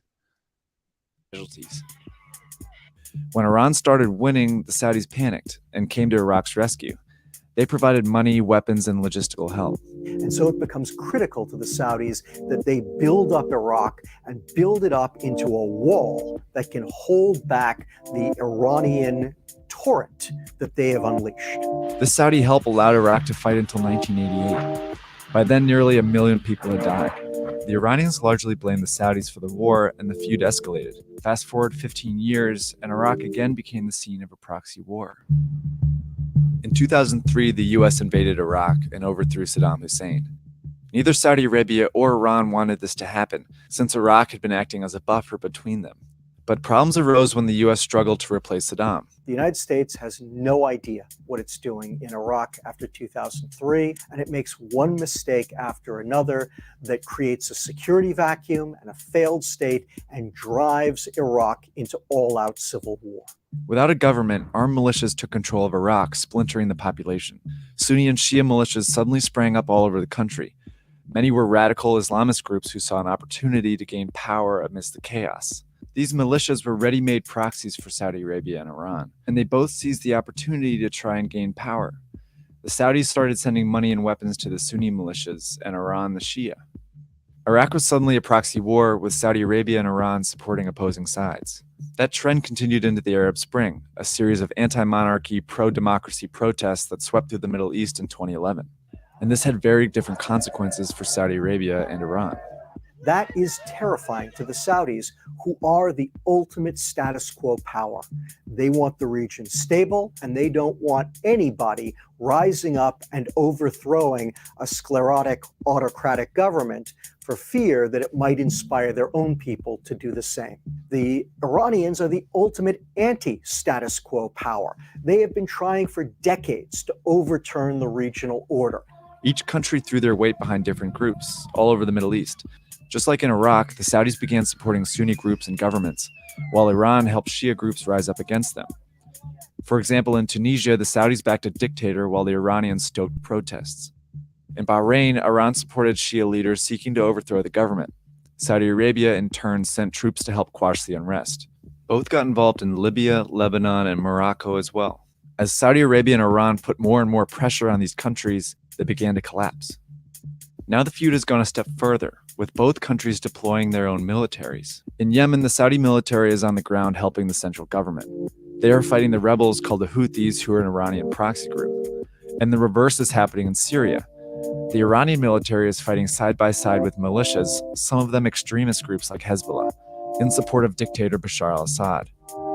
They are fighting rebel Sunni groups who are Saudi proxies. The more civil wars that broke out in the Middle East, the more Saudi Arabia and Iran became involved. Neither the government of Saudi Arabia nor the government of Iran are looking for a fight. But the problem is that these civil wars create circumstances that no one could have predicted. Both. How do we feel about that statement? Bullshit. Yeah, that one kind of stuck out to me when I watched this the first time. That Nobody could have predicted it. Sounds like Condoleezza Rice. Nobody knew that this was going to happen. Yeah. Mm-hmm. And again, meanwhile, Israel and Palestine do not exist. Let's not go there. That rabbit hole's far too deep.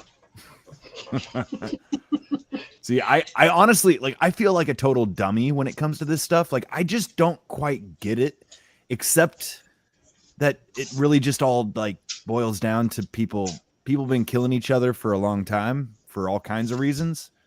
And I don't know if you can make a lot of sense of it, but maybe that's a naive point of view. I feel like Ando might have some light to shine as far as the motives at play here, because I don't know, man. I don't know, but you seem to have been more most wars tend to be resource driven. I think that they think that the excuse, and it seems very cartoonish to me, is that the holy cities are owned by Saudi Arabia, and maybe that they're keeping the Iranians off of it. But yeah, Iran and Israel have been at this big conflict, and it's every single time that something's happening in the news, every single Zionist puppet that's in office says we're going to go to war with Iran. They always say it. They've been saying this for over 20 years since the 9/11, but they were saying it even in that 30 years, or I guess 21 years leading up to it, ever since this whole thing popped off.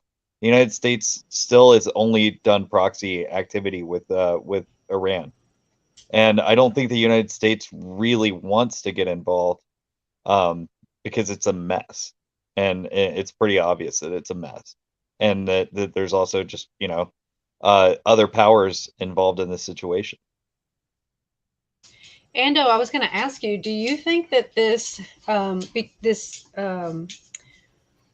conflict between Saudi Arabia and Iran could be anything like what is talked about in the Bible about the war between Gog and Magog?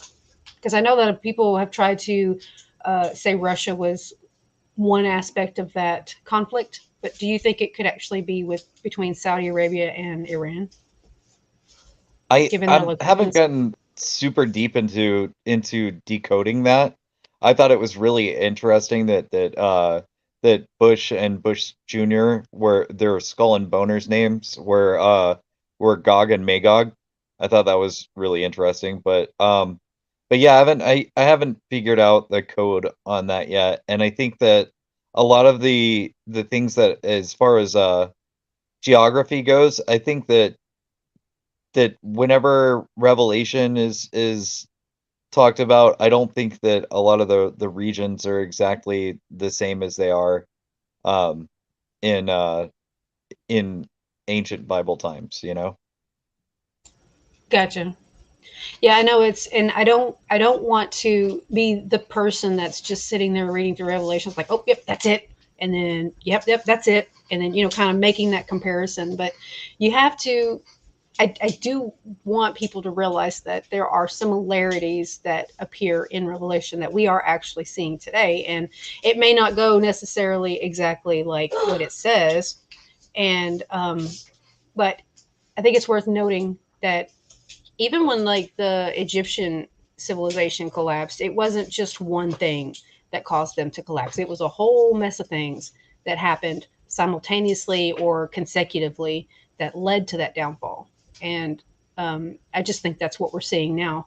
It's the same thing. It's a culmination of a bunch of different problems that are going unaddressed and unresolved, or even not even attempted to be solved. This might be an ignorant question, but I'm going to ask it. It seems like a lot of people fighting over a whole lot of sand. If it wasn't for the oil, under that sand, I know exactly. That's my point. So, like, I want to know what's underneath the Sahara Desert. Well, I understand that this is I guess what I'm trying to get at. Is there anything more significant to this region of the world other than oil? And controlling the narrative of human existence and human origin. I think that's the biggest one. I think they have an obsession with that, and it doesn't necessarily have to be logical from our point of view, but to them it's a big deal. And I think it's an extension on what we've seen with these secret societies and or Hitler, with the fascination with relics and artifacts. Because if you look at the behavior of Israel recently, they're talking about the red calf again and all these prophecies, and supposedly they're finding all these new artifacts that validate a lot of the Bible. And as everyone knows, all the stories in the Bible are all centered in and around mostly the Middle East. So I don't think it's just the oil. And also too, I don't know if any of you heard about this, but I've not been able to find another article about it. But has anyone heard about the link between, there's something in the Bible, it's like a demonic possession that's actually a black goo.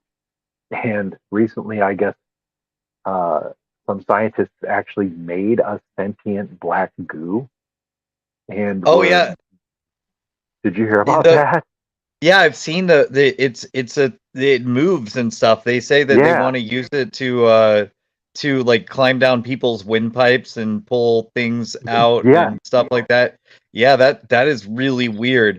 But you were talking about the human origin in Mesopotamia and the beginning of civilization. And I just heard somebody make this point that the very first city was Cain City. Cain was the very first person to make cities. So that's really interesting when you know his origin, obviously, right? Now, the other thing, well, and also that Cain was the gardener, and so you have to be in a stable place to be a gardener, right? So there Yeah. is that.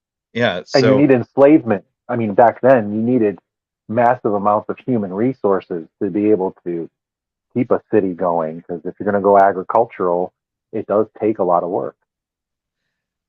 so that there's a story y'all may have heard about the giant in Kandahar, Afghanistan. Yeah. They came up on a giant and took it to Iraq. Afterwards, they took it to a base in Iraq You're after talking skeletal remains? no, or- no, no, it was a living giant. They When? they- How, this is look up the articles on it. There's so many. 2003 But yeah, or 2004, yeah, I think. yeah, they shot it for a very long time before it finally went down. They were just kept shooting and shooting and shooting until finally they took this giant down, and then they flew it off to one of the U.S. bases in Iraq. Now, the other thing is that the ancient civilizations were where you would find a lot of this Nephilim stuff, and there is an email in Hillary Clinton's emails that is about getting the remains of Gilgamesh, who a lot of people think is also Nimrod. And Nimrod was this terrible dictator, and he was the one that built the Tower of Babel. So it's yeah, there you go. You'll find so many articles on this because so many people saw it, and it was bizarre. But he's got gray skin, 6 fingers, red hair. A lot of correlations between that and other. Yeah, Not the first yep. instance. People have seen them from a distance up on walking mountain ridges and things like that. In Afghanistan. So what we're talking about is a possibly modern Goliath. Yeah.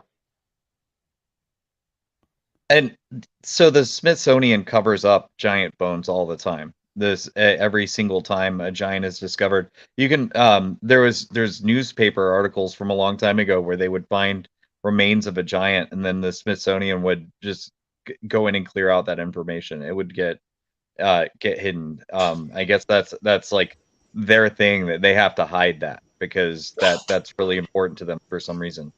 But I think it has a lot to do with they're trying to extract DNA from these bones and resurrect the Nephilim.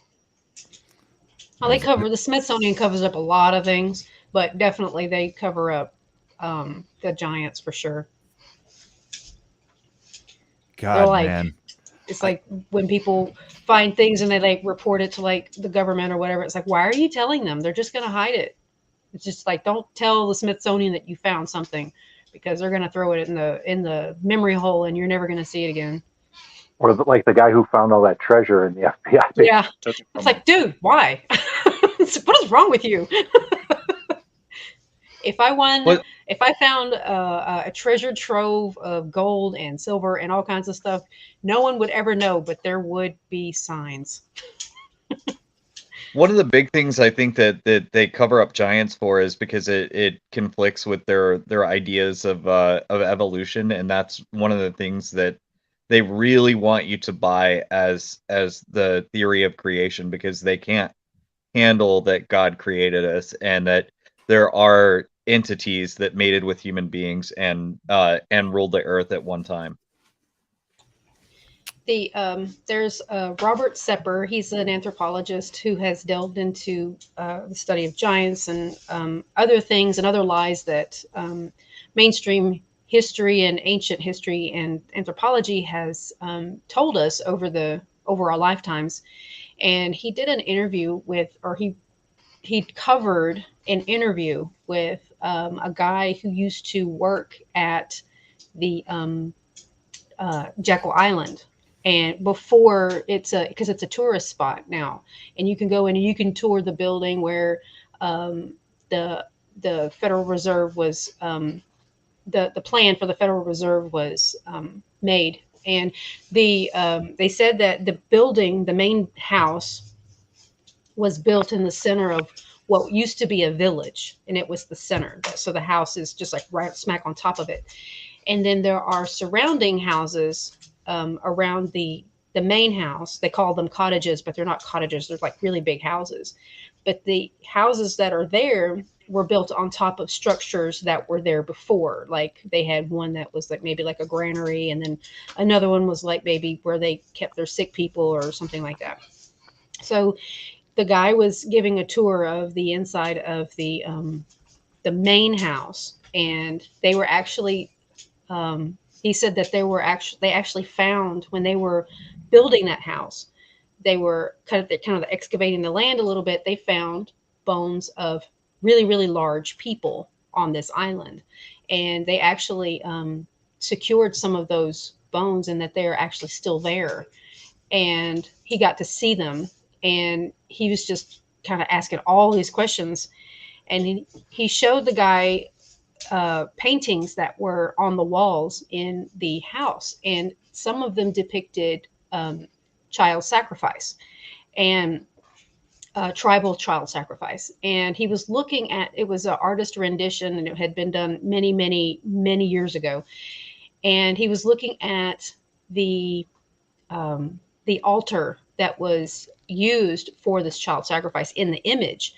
And this guy that was doing this tour, he's very familiar with Native American traditions and things that they do, that they used to do back a long time ago. And he was saying that none of the tribes in that area that he knew of, that he had ever studied, participated in child sacrifice, but that was what was being depicted in this painting. And he was trying to find out why they would put that in a painting on this island. And the guy said, "You want to see the weapons?" He's like, "What do you mean?" Well, they found weapons when they were excavating the ground to make the house. And so he showed him the weapons, and these weapons are he said they were identical, not similar, not kind of look like, they were identical to weapons that he would see in museums in the Middle East from thousands of years ago. And so he was under the impression that somehow people from the Middle East had somehow made their way to the North American continent and had actually settled and brought their practices with them, which did include child sacrifice. And he showed him the room where the Federal Reserve Act was planned out by Aldrich and all of them. And he said that he showed him the room, and he said, "The altar is still here. It's underneath the floor of this room, where underneath this table on this floor where the Federal Reserve Act was planned out and plotted and drawn up. They did it right on top of the altar there where they sacrificed children hundreds and hundreds of years before." And it's in his video. I can find the link really quick and share it. And if you want to include it in your show notes, it's a fascinating, I think it's 20 minutes, maybe 15 minutes long, but it's a very fascinating video. But there were giants on that island too. They were all over the place. You know, I'm having a very similar feeling to my first night at Childerberg last year. Yeah. Where I'm sitting here thinking, am I surrounded by crazy people, or are we all the sane ones? I am definitely crazy.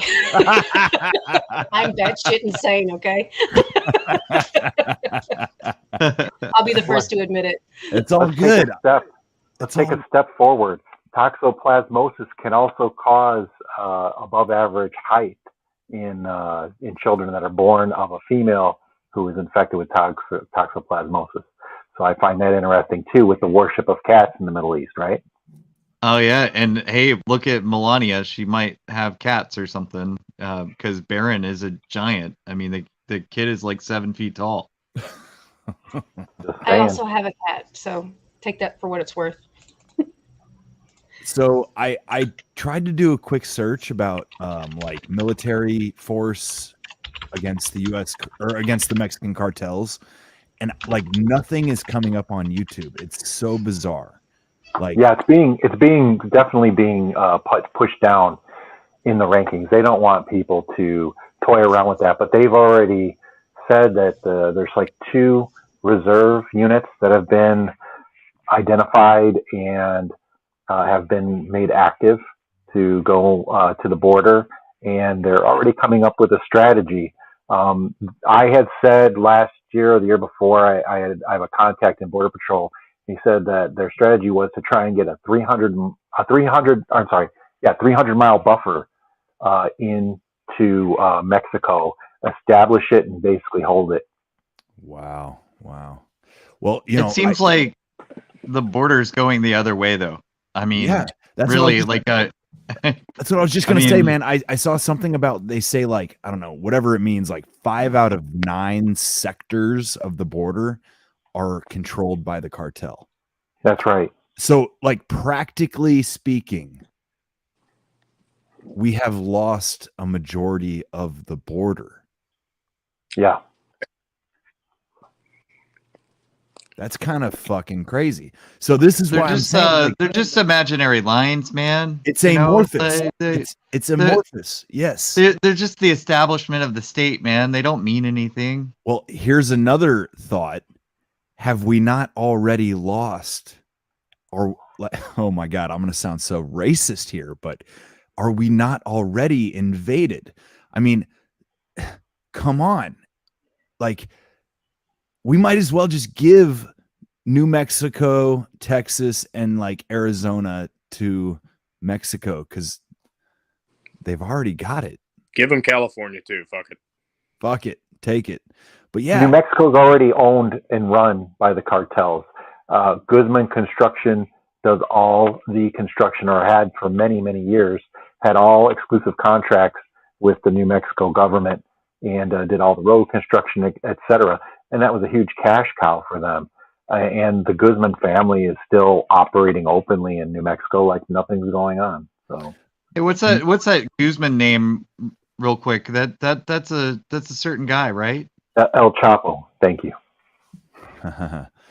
You know, the insane thing is, though, there's actually a logical argument for saying, like, maybe you would rather live in Mexico.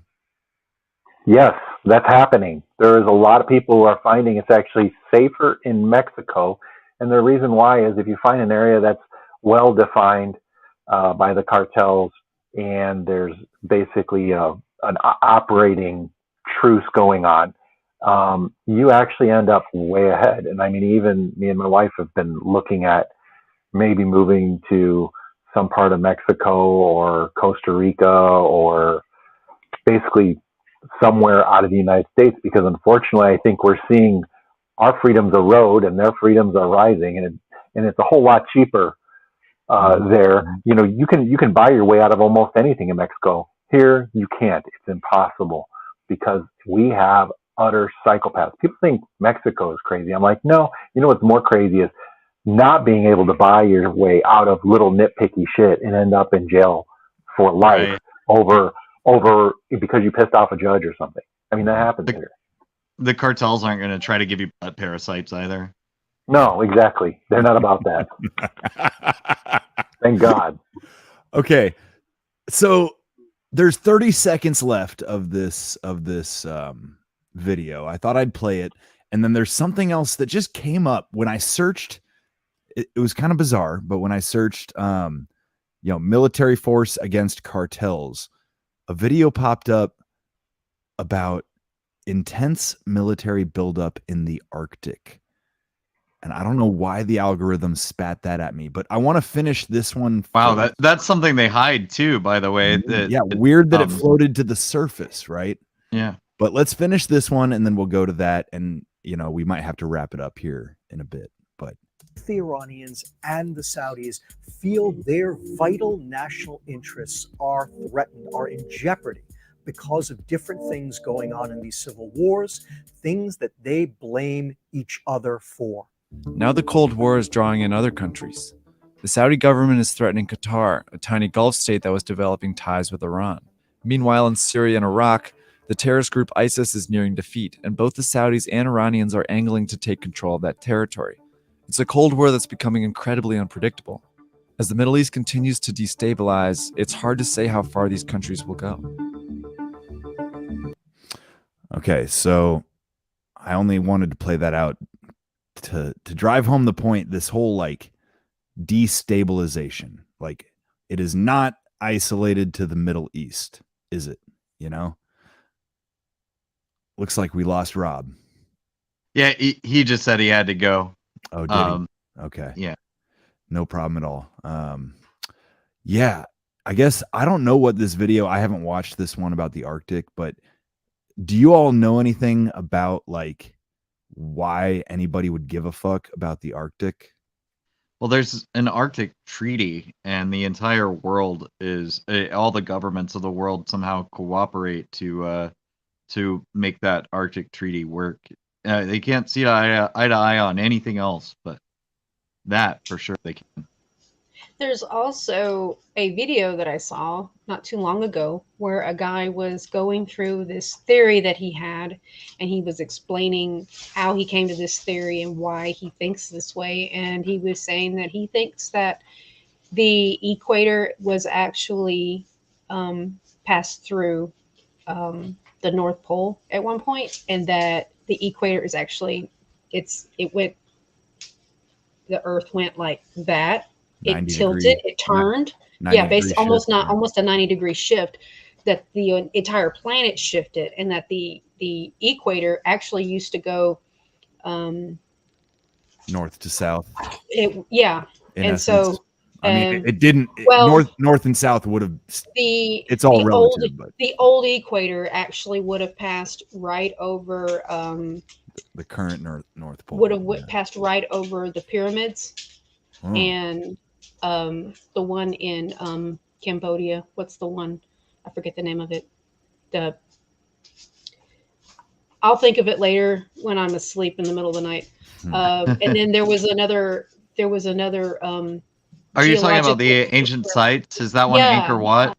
Angkor Wat. That's it. Yeah. Angkor Wat. Okay. He said it passed right over Angkor through Wat. Machu Picchu, Angkor Wat. It goes through the pyramid. And then there was a mountain range that actually somehow managed to be like the valley of this mountain range the equator went right over that. And he said it used to be that way, and then about 12,000 years ago, the Earth shifted, and now it's where it is currently. And I think there may actually what is actually the North Pole was probably land that had stuff on it there was stuff up there, and now it's under ice, and now I think they're all trying to figure out what it is, and trying to gain control of it. But that would be my first guess if I had to bet on it. Well, I'm just curious. I think I'm only going to play the first 30 or so seconds of this, get an idea, because it's a really long. God, it's really long, but. Experts say the aim is to directly challenge NATO. The meeting took place in Murmansk. The city in northwestern Russia is located within the Arctic Circle and close to the Finnish border. Russia is reopening 50 Soviet-era military posts.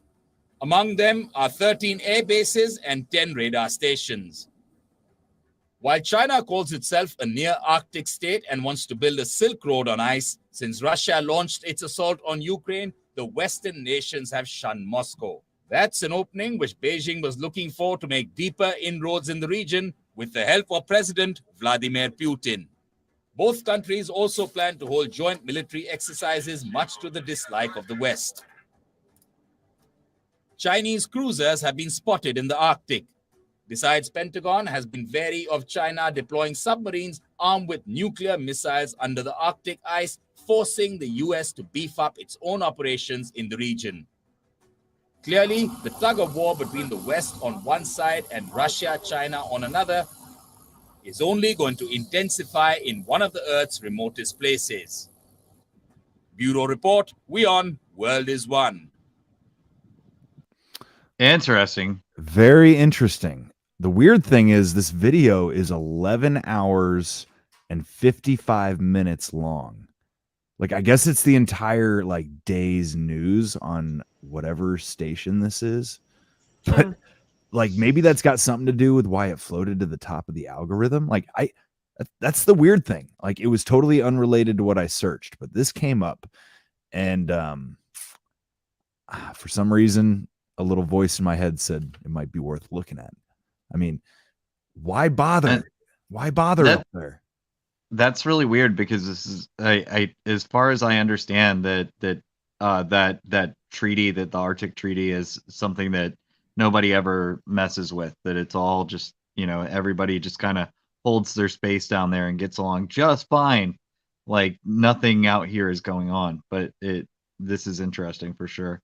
And it could just be part of the polarization, because they're trying to polarize the world into just, NATO versus BRICS and setting up World War III. That was like not a pun, but it was a pun. Not intended for sure, but no. The fucking, I don't know, man. This shit just makes me think there's a game being played that we're not privy to. Right? Oh, there's always been that game. Yeah, that's what it's all about. I mean, I had a very NPC kind of driver today, and I was telling him all about, things that happen in history that he seems to have forgotten, and that, or maybe not forgotten, but maybe never learned. He never knew about, about what happened in China with the opium, and how the opium is basically fentanyl at this point, and it's playing out in our world, Yeah, man. Well, I tell you what, I mean, I think unless we want to open another whole can of worms, I don't have much to add, like I think this was I'm all through the butt worms, man. No more butt worms today. No more butt worms. Thank you very much. Yeah, good. I think it was a good episode, y'all. I really appreciate it. And I guess, we usually end with plugs. If you have anything to plug, I'll start. Easy Peasy Podcast, Hey Duke 2029. You can get all my links at easypeasy.ittybitty.tips. So I'm gonna plug Black Labs podcast. That's Rob and his blacklabs.net. Rob's a real cool guy. Check out his show; it's great. And my show is Burn Babylon Burn and the Doom Kitchen, and you can find all the links at libertylinks.io/the Doom Kitchen.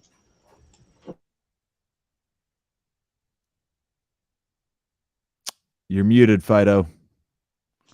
There we go. I'm sorry about that. That's all right. I was unmuted and then I muted it.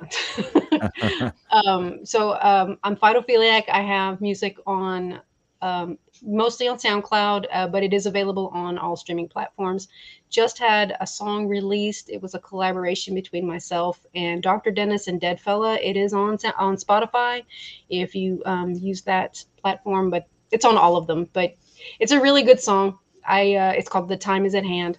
And that's our latest project that has been finished and ready to go. So there's going to be more, but SoundCloud and Spotify for sure.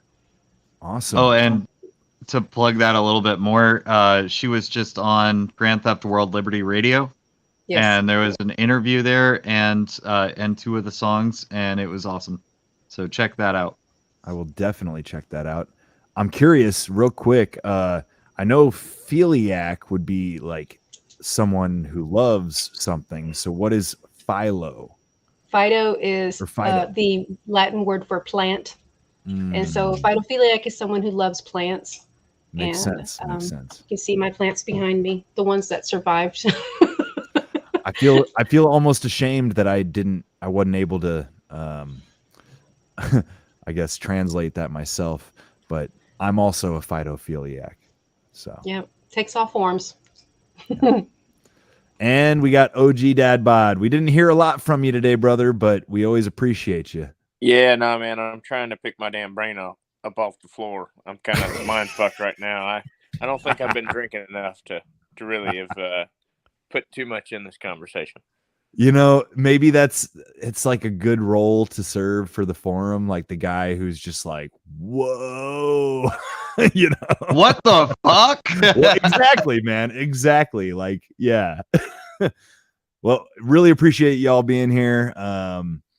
Yeah, we'll do it again. Thanks for letting me hang out. This was really fun. All right, no problem. And we're gonna hear Ando's music on our way out.